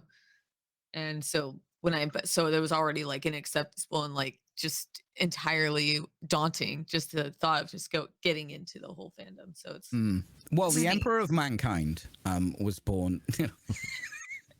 We're not going down the lore. We're not going down the lore. We're not going down the lore yet. We'll have our whole special episode of PG explaining Warhammer, and I'll have my notebook out the entire time. Episodes that would be, dude. I reckon we should do that. Pre-information before I can even begin to start. No, that's your job. We'll make it a side like project, like podcast 2.0. Pulp versus Peachy and In Warhammer. Patreon. We'll do it at Patreon, and Brian can sit there and go. It could be a whole Patreon only, like it has to be a series, I feel. Yeah, we'll do different lore things in the tiny knowledge that I have. Yeah, exactly. And I've learned project. everything from looting. And at the end, there's a pop quiz. I would actually love to make that content, and I would just be the host. I'd get a bow tie and everything. I'd be like, okay, Pulp Fictionally. So you were told earlier that the Emperor of Mankind can unscrew a light bulb using only his mind, real or false, kind of thing. And then you could be like, I don't know, but yeah, something to perhaps do in the future. It's true. He's the So most in my powerful chat- fighter. It's true. It's true. Peachy, in my chat, Peachy, the body video of Warhammer. Let's do it. Let's do it. Not quite. I just enjoy it a lot, and you just take in a lot of lore. There you go, Brian. I will take in finished the all- Warhammer segment, and it only. Oh, did that take half an hour? Not quite. Probably. It was Okay. closer to 20, 25. No, Brian, you lie. You tell him yes. Yes, it took 12 years. It took 12 long I was years. shaven at the And beginning we're of this only in podcast. 30K. Yeah. But to move on, Atlas Fallen has been slightly delayed. It's not a huge delay. I think it's been only about a month. Are you two familiar with Atlas Fallen? No. Wait, which one? Atlas Fallen. So it's the same devs. No, I'm as not. The I was actually Surge. going to ask what is that? So the developer behind it, Deck 13, they made a game called The Surge a wee while back. 13. And the game is a Souls-like. So instead of being like a warrior who just has a sword and shield, you'd be in a mech suit. And then you can modify the mech suit. And it was like a really janky looking mech suit. I'm not like talking like anime, you're in a mecha kind of warrior thing. Like it was just like, you've got, what you call it? I've forgotten the word. Where it's a type of like piston. I can't remember the word, but yeah, you have like things on your arms where pneumatic like pistons on your arms or something like that, and you have to chop off limbs of the enemy to get upgrades. So you're like, oh, he's got like a really sick sword like attached to his mech armor. I'm gonna have to chop his arm off so I can take it and use it. And then in the Surge 2, they took that and expanded on it and made it even better. And it's a really good. I prefer the first one because of the vibe of the closed-inness, but it is a good game. Fair. If anyone wants to start playing the Surge, play the Surge 2. It is objectively better, but I just love the first one. Yeah, I highly recommend it. I think that's very much a pulp game, actually. I think you'll really It enjoy it. actually does look very much like a pulp game. It actually comes out on my mom's birthday. Hell yeah. It's I'll buy it for my mom's. I'll buy it for me for my mom's birthday. So, to be clear, That's my gift. the Surge looks like a pulp game, not necessarily Atlas Fallen. Atlas Fallen is... Oh, no, Alice Fallen actually does look kind of neat, though. Yeah, so Atlas Fallen looks kind of neat, but it's a different spin. So they've gone from like the high-end combat, because the Surge is difficult as well. Like if you put it on the spectrum of Souls-likes, it's at the top. Oh, okay. Whereas I found it easier. that's fair. I mean, I would say it's because the gameplay just worked for how I want to play a Souls-like. yeah, I think if you were to do a poll, most people would say that the Surge is generally harder compared to like Demon Souls, especially, and things like that. But Atlas Fallen, they've gone with a completely different genre, which is fair play to them because you don't want to make the same thing over and over and over again. They But- do Lords of the Fallen? I think they were involved in the development. I think it was co-studioed with the original one. I think there was lots of stuff that went down, but they're not making the current one. I can at least confirm that. Dude's armor, that's dope. With his hood, this fucking thing, that's dope. Yeah, so it's very much an adventure game. I haven't got anything on screen to show, but the format is a lot more casual friendly, and it's a bit more. You'd see a lot of things like, if anything, you'd probably play a game where like, this reminds me of an action adventure game from the Xbox 360 era or something like that, or maybe the Xbox One era. But yeah, it looks like it could be really cool. I do like Deck 13 games, so hopefully it's all right. But yeah, it's been delayed for anyone that was interested. The next thing to discuss is probably Zelda. Did you guys see the footage that they actually released? When did they release it? Well, I did see some clips on Twitter. I So- didn't. I didn't. I've been like so checked out this whole week, so I missed what if it was this week. I missed it. So in the last week, they did a presentation of 10 minutes of gameplay, actually showing what's new in Tears of the Kingdom, as opposed to everyone just going, it's more Breath of the Wild. And you can make vehicles essentially out of pieces of nothing, and you could just be like, I'm going to turn this vehicle into a giant penis that can fly or something like that. You can literally make what you want. It actually genuinely looks like really fun, but it also at the same time, at least to me, because it's in the exact same engine and whatnot, it's Breath of the Wild with new features in a lot of ways. So I was just wondering, is this something to get those features in? Are they going to have to remove other features? I mean, I'm gonna be like, I'm a big Zelda fan. I was very not. I wasn't super crazy about Breath of the Wild. I know, because everyone loved it. I wasn't really crazy about it. So I'm not been really keeping up with the updates for the sequel, because I'm very meh on the sequel because I didn't really care for the original. And that's only but to elaborate on that, it's only because it didn't feel like a Zelda game to me when I was playing it.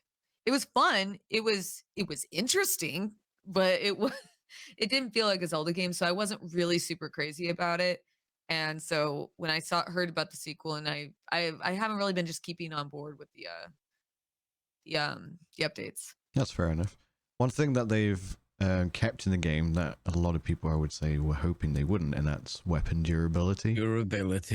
That's what I saw on Twitter. I was like, But you can make weapons out of like sticks and rocks and forge them together to make like a rock club. Neat. And you That's can make super neat. that might fix it. That you can always have. You don't have to just grab what's there. You can actually. I never liked I'm sure there's still breakable weapons too. I fucking hated that. Yeah, everything still has I was durability. so salty about it the whole time, because even the Master Sword could break.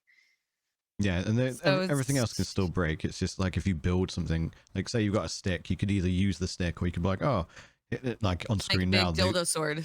Or make a big dildo sword, or get a rake, and then you've got a really long pole arm.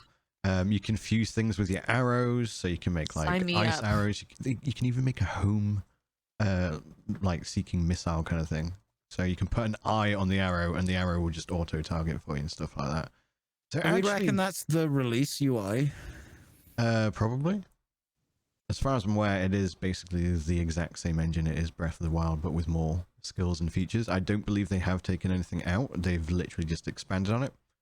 So if you're a hardcore The Breath of the Wild Switch ain't a powerful boy. I mean, people really love Breath of the Wild, and I mean, rightfully so. It's not it's a great game. I just didn't like it as a Zelda game. I hadn't played Zelda since Wind Waker. Wind Waker. The ship one. I like Wind Waker a lot. Twilight Princess, I believe, was my last one. Oh, I mean, I played the Game Boy ones. I didn't play Skyward Sword, and I did play. Well, okay, wait, that was a lie. I just said I did play Breath of the Wild, because I did, but I never beat it. Because I treated it like Skyrim, like just like every or Fallout. Is I just kept wandering off like an asshole. And I never actually ended up completing the entire game. I thought the game was pretty good at smacking you down when you wandered off where you shouldn't go. I kind of enjoyed that. I was like, oh, I'm not supposed to be here. It was a different way of doing Zelda, because usually you can't get there because there's a big rock and you need a fist to get through or whatever. Like Metroidvania. Well, I mean, that's what the older Zeldas was about, with that they they locked you into certain areas until you went past like a certain temple, because all your next tools were in there. And that's how you could get to the next area, even though I guess in some ways, like at least in the case of like Ocarina, you could just like bypass them if you were creative enough. I think it's a bit more than DLC, chat. Like, is DLC not a new game? Oh no, this is a full new game. Yeah, it looks like a full new game. It's a full new game. It's a full sequel. Yeah, as far as I'm aware, it's in like an entirely new continent. It's still Hyrule, but it's been completely redone. Look at Mask and Majora, like that was the same engine, and it's a completely different game. Yeah. So, yeah, but that was like a different area entirely. It wasn't even in Hyrule. Yeah, I think you would. Oh, is it the same map? I'm pretty sure it's not the same map, because no, it's not the same. It's not the same map. They use a lot of the same assets. That's what I was referring to. Yeah, so like it's still in Hyrule. That's what it's like the actual continent that you'll be playing on will be different, and a lot of it is in the sky. It was in Terminus. Oh yeah, that was fucking weird. I was like, what? It was the same assets, so you had the same characters, or they had the same character models rather, and then repurpose them. Yeah, I Like, think you had you had the young version and older version of the farm girl, and now they're like two sisters in Majora's Mask. So it was that their way of getting around, like, avoiding having to create new assets. It worked.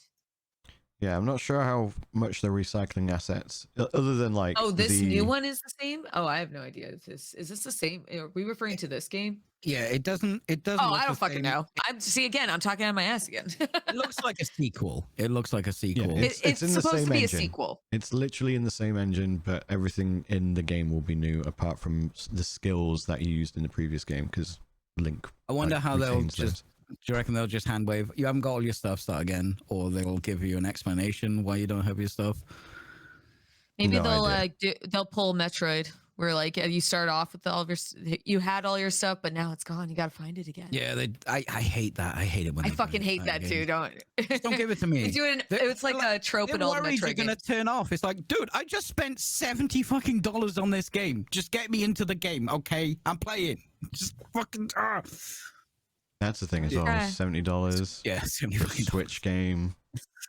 Switch games are not cheap. I get all mine secondhand because it's ridiculous. Unless there's a digital sale on. Yeah. But I thought we'd just touch on that very quickly. Are you guys, I assume, Pope, you're going to be playing it?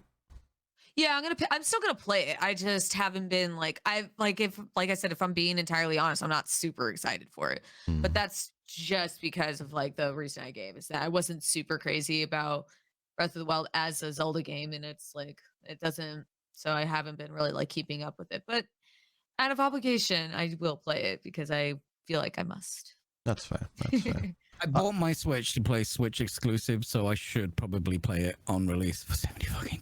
Yeah, I won't be playing it on release. I will eventually, but I need to replace my capture card anyway. That's why I have this thing. But I've only just got to Animal Crossing, so I don't know, maybe lower expectations on that. Moving on very quickly, The Last of Us Part 1 on PC is buggy as fuck, apparently. Ooh, it is. They have been quick to patch some of the issues. Is it still mostly? Oh, it still hasn't been fixed because I went to go. I saw that like it had released, and I hadn't had a PS5 yet at the time when I was like, oh hell yeah, it's coming out for PC. That's awesome. Now that it's out, last I saw, The Last of Us, was okay. It's up to mixed now. It's not mostly negative anymore, but it was just hardcore 8,000 reviews, mostly negative last I checked. Yeah, wasn't looking good. They did do a patch to solve some issues. Didn't someone do I think I saw like a screenshot and it felt like it was doctored, but apparently it wasn't. That how Joel looked, and it was just really yeah, like PS2 graphics loaded. That was weird. Yeah, it was really funny though. Yeah, it did look a bit jank, but yeah, it was either something on the low quality settings or it was on the Switch version. Oh, was that what it was? Stupid like that, but yeah, it looked jank AF. I think it was someone trying. No, I think it was because someone put it on low to play it on their Steam Deck. Oh, okay. And that's what it ended up looking like. That's what. Honestly, if that was real, I would have died. That's really funny though. I mean, it is real, but only on low settings or whatever. But or on still, the a game should not look like that on low settings. I know. Yeah. That is once again a console developer not knowing how to port to PC. Exactly. Anytime when it's a game that was originally on the console, originally developed for the console, it's like this happens every single time when it gets ported to PC. It's just it's never done well. It doesn't anymore. Developers have gone a lot more savvy about like the size of the PC market. This is like, yes, there are ports that suck and don't have features. Okay, how about the more higher profile releases? Like I've noticed it with like Square Enix, it happens. Square Enix, Last of Us, lazy porters, but yeah, they're very notoriously lazy. But like, look at the all the Souls from Software. Like their ports just got better and better because they understood that they couldn't just go, oh, there you go. But was it PC a port? will run it, or it won't. It's not us. But now they care. Now I've obviously been shown cherry picked stuff from this because people are memeing on it, but it looks worse than the day one of Cyberpunk. It has been reportedly like diabolically bad for PC. Like Cyberpunk on release was bad, but it was playable and it didn't look Cyberpunk was actually a lot more playable on the PC in comparison. Like I remember, you know, canceling, having that internal feeling like, ooh, I feel like I should switch to PC. And good God, the best fucking choice I ever made in my entire life.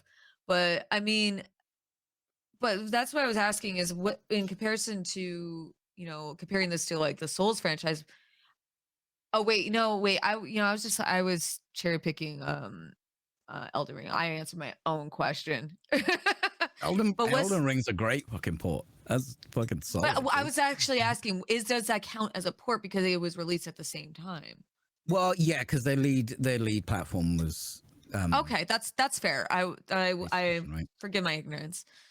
Yeah, I think it can vary because obviously it was co-developed at the same time, but usually if a game is designed to be on console as well, the priority is to make the console version better because that's the one that you can make things easy from, and then you would build on top of that for the PC version.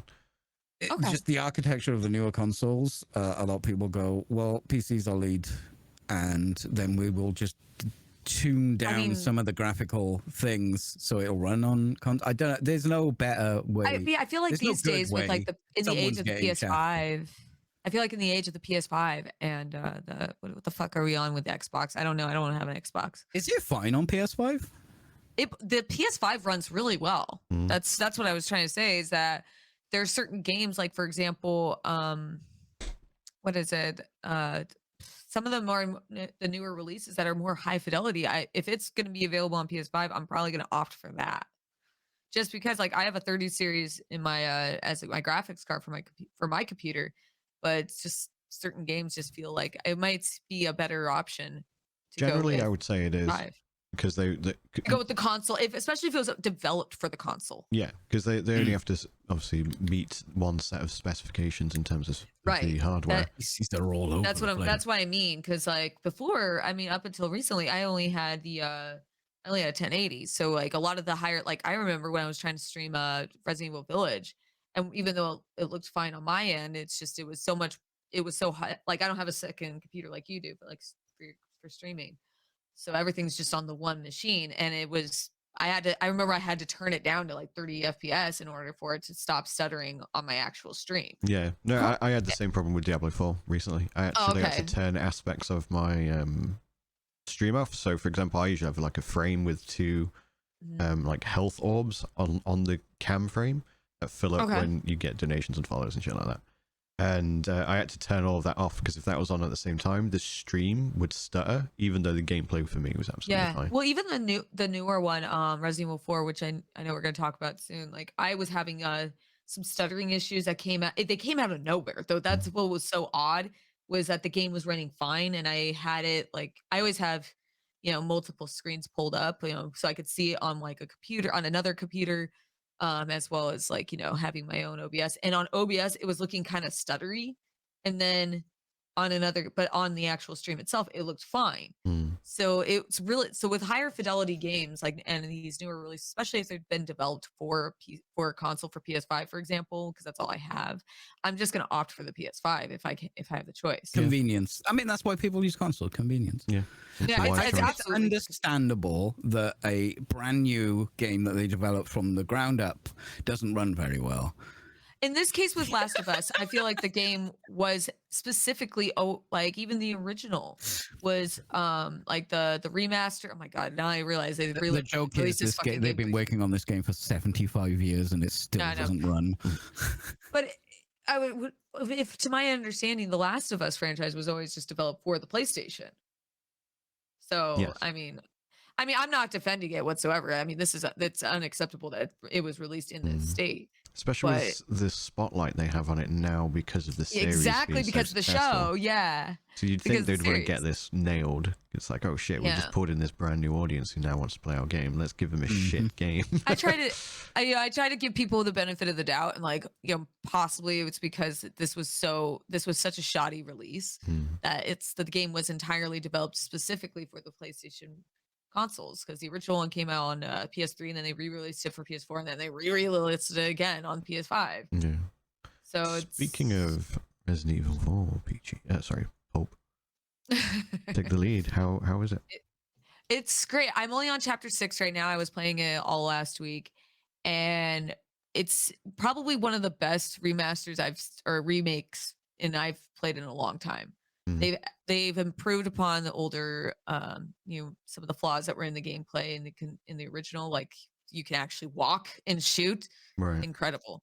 But they've also improved on the they made changes to the story, or like not so much of the story is like just differences. Like you can't really go in anticipating what the same you know gameplay elements that were already in the original. Like Right.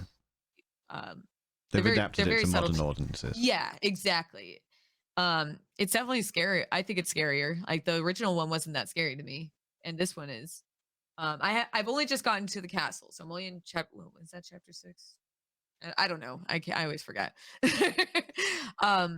But I've been very pleasantly, very pleased with it. How many hours have you spent roughly so far? That's an excellent question. Let me go check. Would you like to know how long I played the demo for, Brian? How long? It's about 7 minutes, start to finish.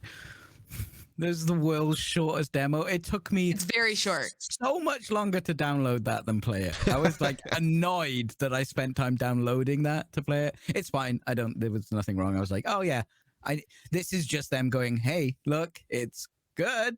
It does the thing. Remember the thing. Did you enjoy I got the 11 demo? What they're doing. It's an advert is what it is. It's not. It's nothing else.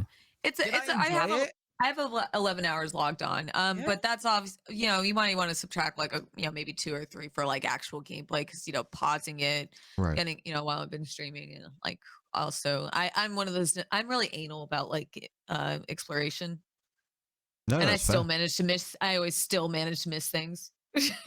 I'm the So- same. Usually on the first playthrough, I will try and get everything. And you within that still first manage to playthrough. miss something, and you're Yeah. like, son of a bitch. Apparently, they have added like new secrets and new ways to get around things. Oh, one of the ones I saw that was kind of neat. It was like the only. It's not really. This isn't really a spoiler because it happens in the first chapter. It's actually the demo. Is if you play on New Game Plus, apparently, since you'll have all of your old weapons, you can go to that part where like you're getting swarmed in the village. If you take out your sniper rifle, you can shoot the bell, and you could skip the whole area. Right. Yeah. And there's just little things like Which that. I was like, that's really neat. That's really like that's good attention to detail right there. Yeah. Opens That it up whole to the swarm's speedrunner just a community. trap anyway, so that's a smart way to just like, hey, you want to carry on with your New Game Plus? You don't need because that is a set piece to just go, hey, here's the game. You It's don't like need to play. I think all the through that cutscenes again. are real time too. So I saw there was like other like secrets where like where like it seems like it's scripted that the guy is going to come out and set a trap if you're already preemptively like toss a grenade or something. in Yeah, there. I saw that one where it was, Yeah, you know what I'm talking you about. launch a mine over and it gets the guy to come out, so you end up skipping the cutscene and then you can just shoot him, kind of thing. Yeah, Shit like that. it's pretty great. Yeah. It's pretty great. Like I mean, Speedrunning. yeah, no, there's like some of the speedrunning strats that always get me. But I mean, like all in all, like fantastic remake. I'm very pleased with it. Fair. Well, I haven't beaten it yet, so I can't comment on the second half of the game. But I really like it. well, I've not played the demo yet. I have downloaded it as promised. And I will be playing it, but I mean, You have a spare the demo 40 the seconds, demo Brian? is very, very short. I think I played it through it 3 times. I think it's clever. It is an advert. You can't say did I enjoy it? Like you can't because there's not enough time. Right. It's essentially going, hey, here's the thing you remember. Here's how it kind of works now. This is how it looks. This is how it runs. Right. It's kind of like you can buy this and be safe. That's what that demo is. Right. It is just it's like an interactive little trailer for you to go, okay, I can buy this. But This you is do not get a good train wreck. idea of like how the gameplay is going to be. So when you're playing through the demo, it's like, does it seem like something that you're interested in? Like, for me, as like as a returning fan, because I played through all of at least the mainstay games.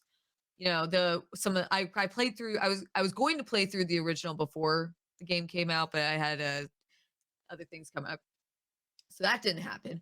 However, when I went and played through it last year, I remember like the first thing I said, I was like, oh my God, I forgot that you can't move and shoot at the same time. It's the fucking worst. And it's so like sluggish and like, there's all these like gameplay elements that you don't realize were as bad. They're not like that optimized, at least for today's standards, because back in the day that was groundbreaking.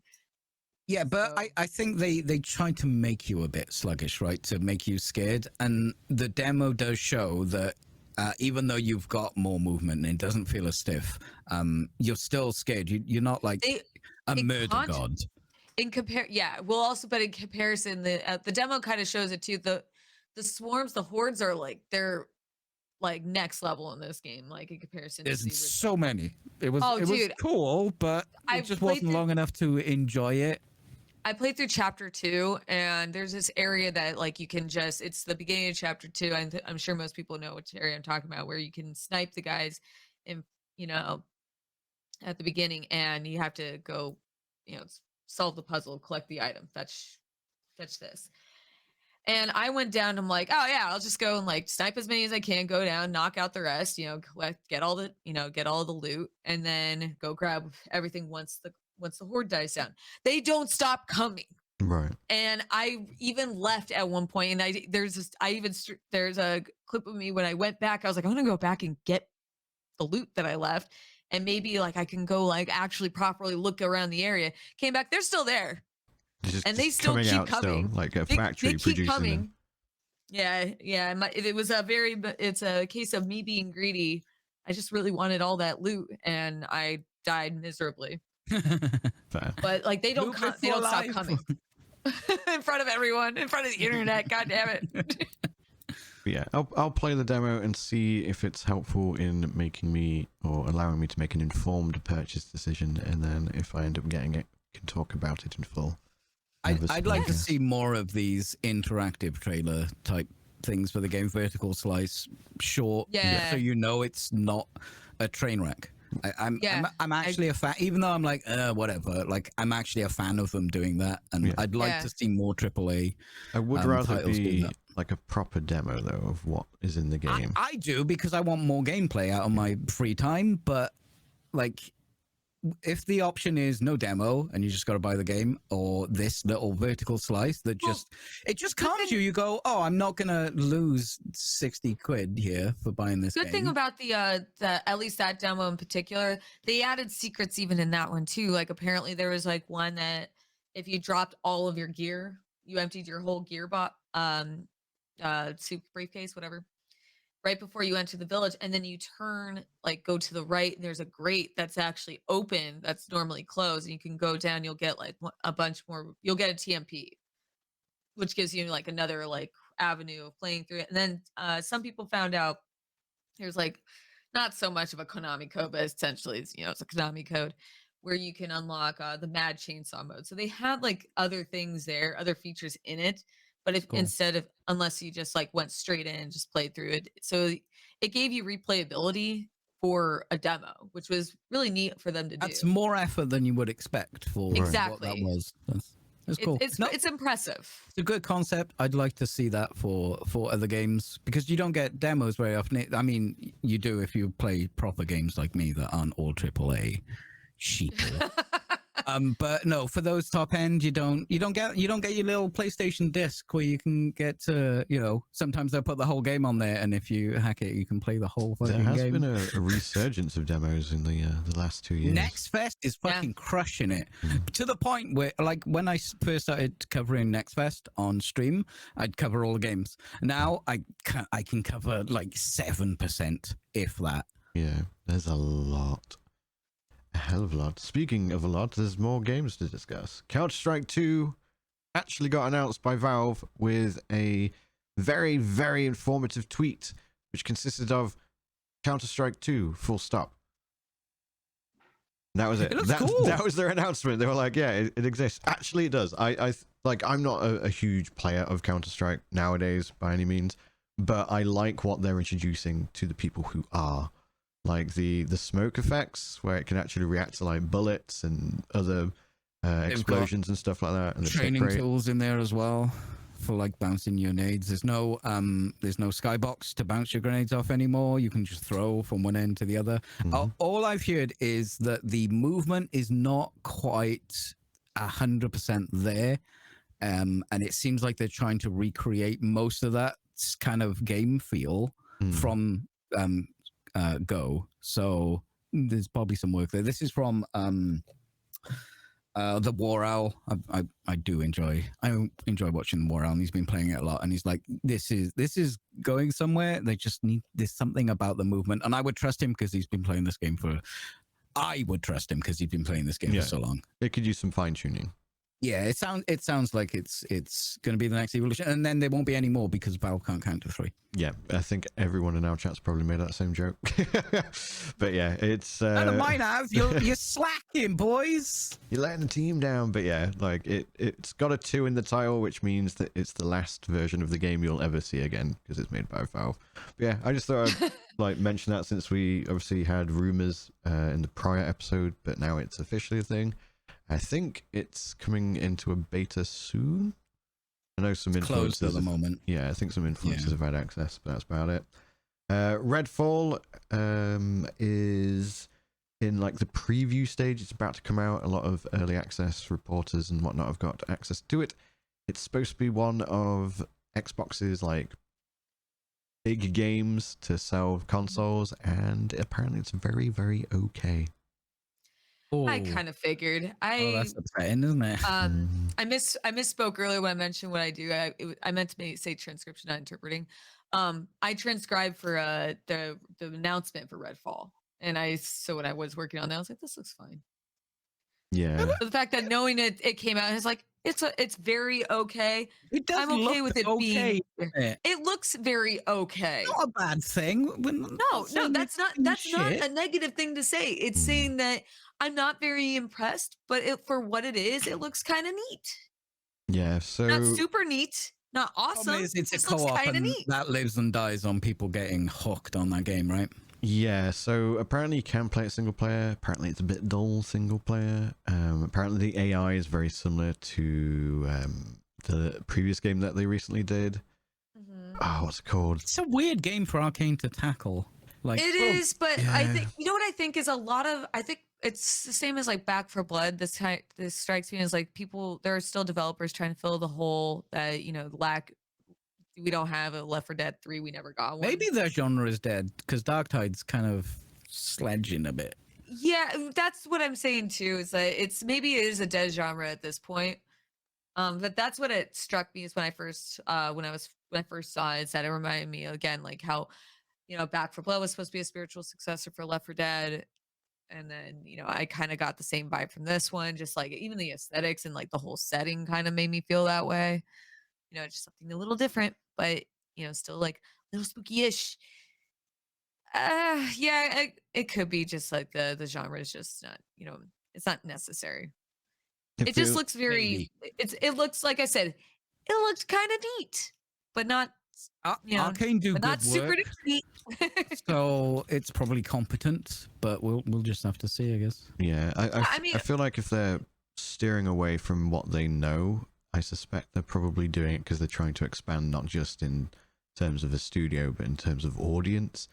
And they've gone a bit more into the unknown for them, and thus it's not meeting the usual Arcane quality that we would expect. That's possible. That is highly possible. Yeah, Arcane's a really good developer too. It's funny because like this is like the genre that I kind of like really enjoy. Just co-op. Sim. Yeah, well, that's what they make, isn't it? Arcane do immersive sim. I fucking love immersive. Oh no, I meant like I meant what Redfall is. Oh, okay. Yeah, Redfall. I like co-op gameplay. I love playing with my friends, and that's what like Left 4 Dead. I still to this day play Left 4 Dead 2. And I like being lonely playing immersive sims. So for me, there's not much here, but it's Arcane. I'm like torn. I don't know. Yeah, it is. I'll check it out when it's on sale. Oof. This is horrible, right? It's not, because it's I'm not. That's not an insult. And that's not an insult to the game. It's just there's so many new. Not really, because it, like I said, it looks kind of neat, but it doesn't seem like something I want to be spending. How much are you, buddy? $70 on at this moment. I don't want to like. It doesn't seem like something I'm personally interested in spending $70 on. And I have played Prey. I have played Deathloop. I played Arcane games, and they are a very competent developer. This is just not something that I what I would say that I was, on the edge of my seat. People didn't like to come out. Deathloop, did they? I wasn't too crazy about it. I loved Deathloop. I like the idea. I love the idea of it. I love got to a certain point and I don't gunplay. remember why I stopped playing, but like I didn't hate it. I just maybe I got turned distracted. me into a murder god, and it's also got this weird arcane vibe of, oh, what about the thing? You got to do the thing, and I vibe with that game so hard. And then I found out that people didn't like it. I'm like, really? So the thing with Deathloop, it was generally liked. The discourse for a lot of it was it probably didn't deserve a lot of the accolades that they got, or people didn't think it deserved a lot of the accolades that it got. They thought it was a decent arcane game, which is a good game by other standards. But like, do we just hold Arcane up there as one of the greats? And if all the games aren't legendary, it's like, well, like I would say there's criticisms that can be made about Deathloop, like the AI. People are saying the AI in they did Redfall is Wolfenstein very too. similar, so they just like run at you and things like that. They're not very clever AI. So you've got that aspect of it. Personally, I have yet to play Deathloop. I think it does look cool. I did look at it with the perspective of, oh, it's an arcane game, it's probably going to be good, and just haven't gotten around to playing it. With Redfall, I just don't have the interest in it personally. I checked it out. A friend of mine gave me access to their library. That's how I played it, and I was like, oh hell yeah, I wanted to check this out, and it was. I liked it. I just don't remember why I stopped playing. I actually enjoyed it. I feel. Oh, they did Ghostwire. Did they do Ghostwire Tokyo too? No. Okay, the Deathloop and Ghostwire Tokyo is in a bundle. So when I looked at this page, No, definitely not. So they've released new content for Ghostwire Tokyo, right? Yes. Yeah. The boring gunplay. I think it's just more missions and shit. I really want to love free, that though, game. from what I recall. Yeah. It's free DLC. I'm so sad about it because everything was great, and the visual storytelling and the world and the ideas and the creativity on display, and then the gameplay was like shit. It was pretty so mediocre. boring. It sucked because I remember seeing the trailer and I thought it looked pretty awesome. I thought it looked really awesome. And then I went in and I was like, oh, this isn't really fun to play now, is it? The vibe took me to complete that game because especially when it's made by the same devs that made I love the Evil Within. approach to Japanese horror. They made the Evil Within. That probably explains why the gunplay is shit. And they made Hi-Fi Rush as well. I mean, I don't remember. Still haven't played it. I loved Evil Within. I love both. Both of them were great. Well, actually, no. When I played the first one, it was more of like I always wondered why I hated myself that I kept playing it. But yeah, that makes sense that the gameplay. That now that you pointed that out, it's like, yeah, okay. Gunplay wasn't really the best. It wasn't the strongest. But it should have been. It had so much there. But it was such a cool game. It was. I still recommend it because it's so creative and the spookiness and that's why I wanted to play it was the creativity behind it. It's not like the gameplay is like this is unplayable. It's not unplayable at all. It's like Spec Ops: The Line. Its gunplay was just bog standard, boring. Yeah, that was because they were tuning the mechanics in with the story. But let's just say you didn't quite understand that. Like the Uncharted series. Gunplay's shit, but the rest of the game's like sound. Well, my understanding with Spec Ops: The Line was that they wanted it to play like every, it was purposely done by that, like that. They did it on purpose, but but unfortunately, it got. Now more people know about it. Yeah, in that case, I think that was intentional. With Ghostwire Tokyo, like it's such a creative game. It looks beautiful. It does. And every Cool. screenshot. Yeah, and when I remember look at the trailer the first time, I was like, oh, that game looks so cool. The approach to Japanese horror. So Arcane's new game is so underwhelming. We're talking about a different game.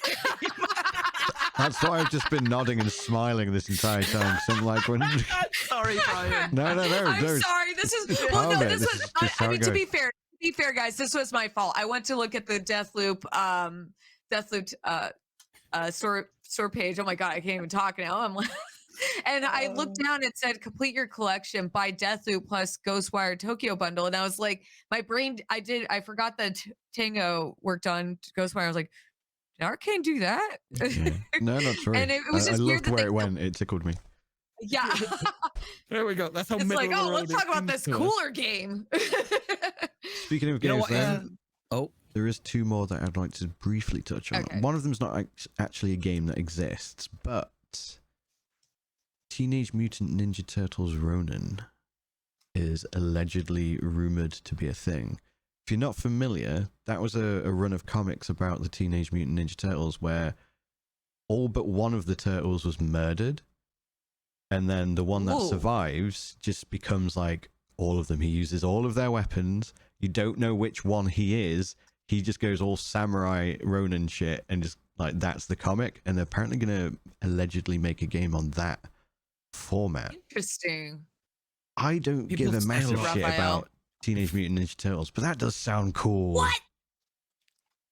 It's Like, fine. do you not- I'm joking. do we know I'm anything a big, about this, Brian, or is this just like, I know nothing about We're this. gonna make this game. People say they're gonna make games all the time. System Shock is still not out, Brian. Yeah, but you'll have it like in 3 more months' time or whatever. But no, it is a rumor, but it's a rumor that a lot of people are like, ooh, that would actually be sick. And as someone who isn't that invested in the Teenage Mutant Ninja Turtles universe, even I'm like, that does sound pretty sick. Could you imagine The playing extended like I'm a already dark, signed up, gritty Ninja Turtles? I think that'd actually be a really cool spin. Not Oh no, I've already until- signed up for this. I love Teenage Mutant Ninja Turtles. I grew up with it. Fair. I'm not on that train. Oh god, until they it's show apparently me going to something. be a God of War style. That's what I'm saying. Yeah, Like I mean, original God of That's War gonna be or cool. modern I God love of me some War? God of War. I'm No, Those are two different 100% games, in, though. baby. so the quote was something like, oh, it's going to be like, this was an exec that said this. Oh, it's going to be like a God Oh. of War game. So that could mean anything. It It's means in probably the. They third. said in the vein. Well, at least that's Yeah, what Polygon is saying. Yeah, but probably God means of War over the is shoulder. two different things to different people. I'm- To me, it's well, I'm that talk- PlayStation 2 murder assumption god is the- thing. I want to be a murder god turtle. I mean, yeah, that would interest me. I but wouldn't modern put God too of much War wouldn't. stock into the choice of words he used. I think basically he was saying it's an over-the-shoulder third-person camera action RPG. Let me Basically. imagine a god of Kratos turtle. Okay. That Yeah, I sounds mean, like perfect. It's gonna be it very will be sensual. over-the-shoulder third-person for sure. Like that's It won't what I'm even come confident out. about. Gonna Yeah. be like TMT, Don't God of wish War, the good Dark things Knight away, Rises. Peachy. Somebody wrote Teenage Mutant Ninja Turtles Ronin ? On a sheet in front of a bunch of executives, and that's as far as it has gone. And someone has said that so they can see if they can make money on it. Maybe. And not enough people are going to be like, "Ooh!" But the thing is, they will That's because the thing. they A lot of people released the talk about it, hence I Cowabunga mention collection, and I mean, I was one. Like, there are people who really love the Ninja Turtles franchise. I love Ninja Turtle games. The Switch I think it'll do well because we have. Shredder's Yeah, Revenge. the newer one, Shredder's Revenge. I played that on Dope. PC. So good. Did the shit out of that one because it was Streets of Rage. Yeah. But yeah, and then like the Cowabunga collection came out, and I played all those growing up. But I'm stoked. I'll believe it when I see it. I'll believe it when I see it, but like I'm hopeful. I'm taking my opportunity to be like, I'm stoked now if that's true. If it's true that they're going to go like wild and out and make this like dark and edgy, which I'm not super crazy I'm about. sorry I attacked the multi-billion-billion-dollar company. I'm sorry. I'm sure it's going to be very good. And he didn't just say God of War because that was the new hotness. But, Won well, I mean, awards. it I'm is a- sure. But it's going to be a hot turtle. Hmm? Okay, you lost me there. It could be a sensual turtle. They tried to make a hot turtle with boobs before. It was weird. Maybe for you. Was that in the cartoon? Get with the times, Peachy. We want I'm- turtles with titties Brian, now. stop trying to make me fuck turtles, okay? Teenage Mutant Titty I Turtles. want to be in your club. Teenage Mutant Titty Turtles. But let's move on to this last game because Sorry. turtles and I'm sorry, titties. that was my fault. All good, all good. We all went in on that same joke. Don't worry. But it's mostly for time. But this last game, you guys have heard of Hyperlight Drifter, right? Mm-hmm. This is Hyperlight Breaker, Oh yeah, this looks so cool. where they've basically taken the game from the game from the same universe, but was like a 2D, 2.5D game, and then they've Yeah, gone this with looks this. awesome. It The actually looks music, everything looks so good. Same folks who made Risk of Rain as well, which originally was like a 2D game, and then they made it 3D and got quite a cult following. So it looks like they're going to do the same magic, hopefully, with Hyperlight Breaker. Dude, that camera position is what would make me want to try Hyperlight. it looks very, very good. The music in the trailer sounds beautiful. I can imagine taking shrooms and playing that, and it would be so much fun. Yeah, it definitely looks like But it's already like sick. a shroom trip, so it's fine. You don't need it. It's shrooms. It's a shroom trip without the shrooms. Just don't stand up like unexpectedly, and you'll be fine. You'll be absolutely fine. But the water. It's the same. I'm in Hyperlight now. Was there anything else that you two wanted to discuss? Real quick, bolt gun, Warhammer bolt gun, the boomer shooter, has been getting a lot of press with a lot of different people. So I think we're going to see a release date soon on that. And that's all I got to say about that, because I'm always right about Warhammer. Yeah, just to follow up on that, I added it to the doc, the agenda, just in case Peachy hadn't seen it, because it's basically his game. It's boomer shooter. It's made for me, right? It's a boomer shooter in Warhammer. It does genuinely look quite fun, though. It's something I might check out. If they do a demo, I'll be all over it. So yeah, it looks great. It looks beautiful. I love that art style. Anything else anyone wanted to discuss? Not for me. We all good? In that case, let's do some shout outs. Pulp, tell us about yourself. I am Pulp Fiction. I'm a former Instagram mom turned variety streamer on Twitch, going under Pulp Fictionally, all one word, with the exception of Twitter, where I'm Plot Fictionally because someone took my name. Rude. Poochie.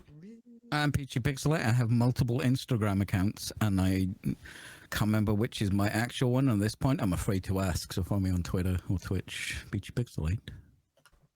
And finally, it is I, Brian the Pirate. I can be found everywhere, in your cupboard, everywhere, on Brian the Pirate on all platforms.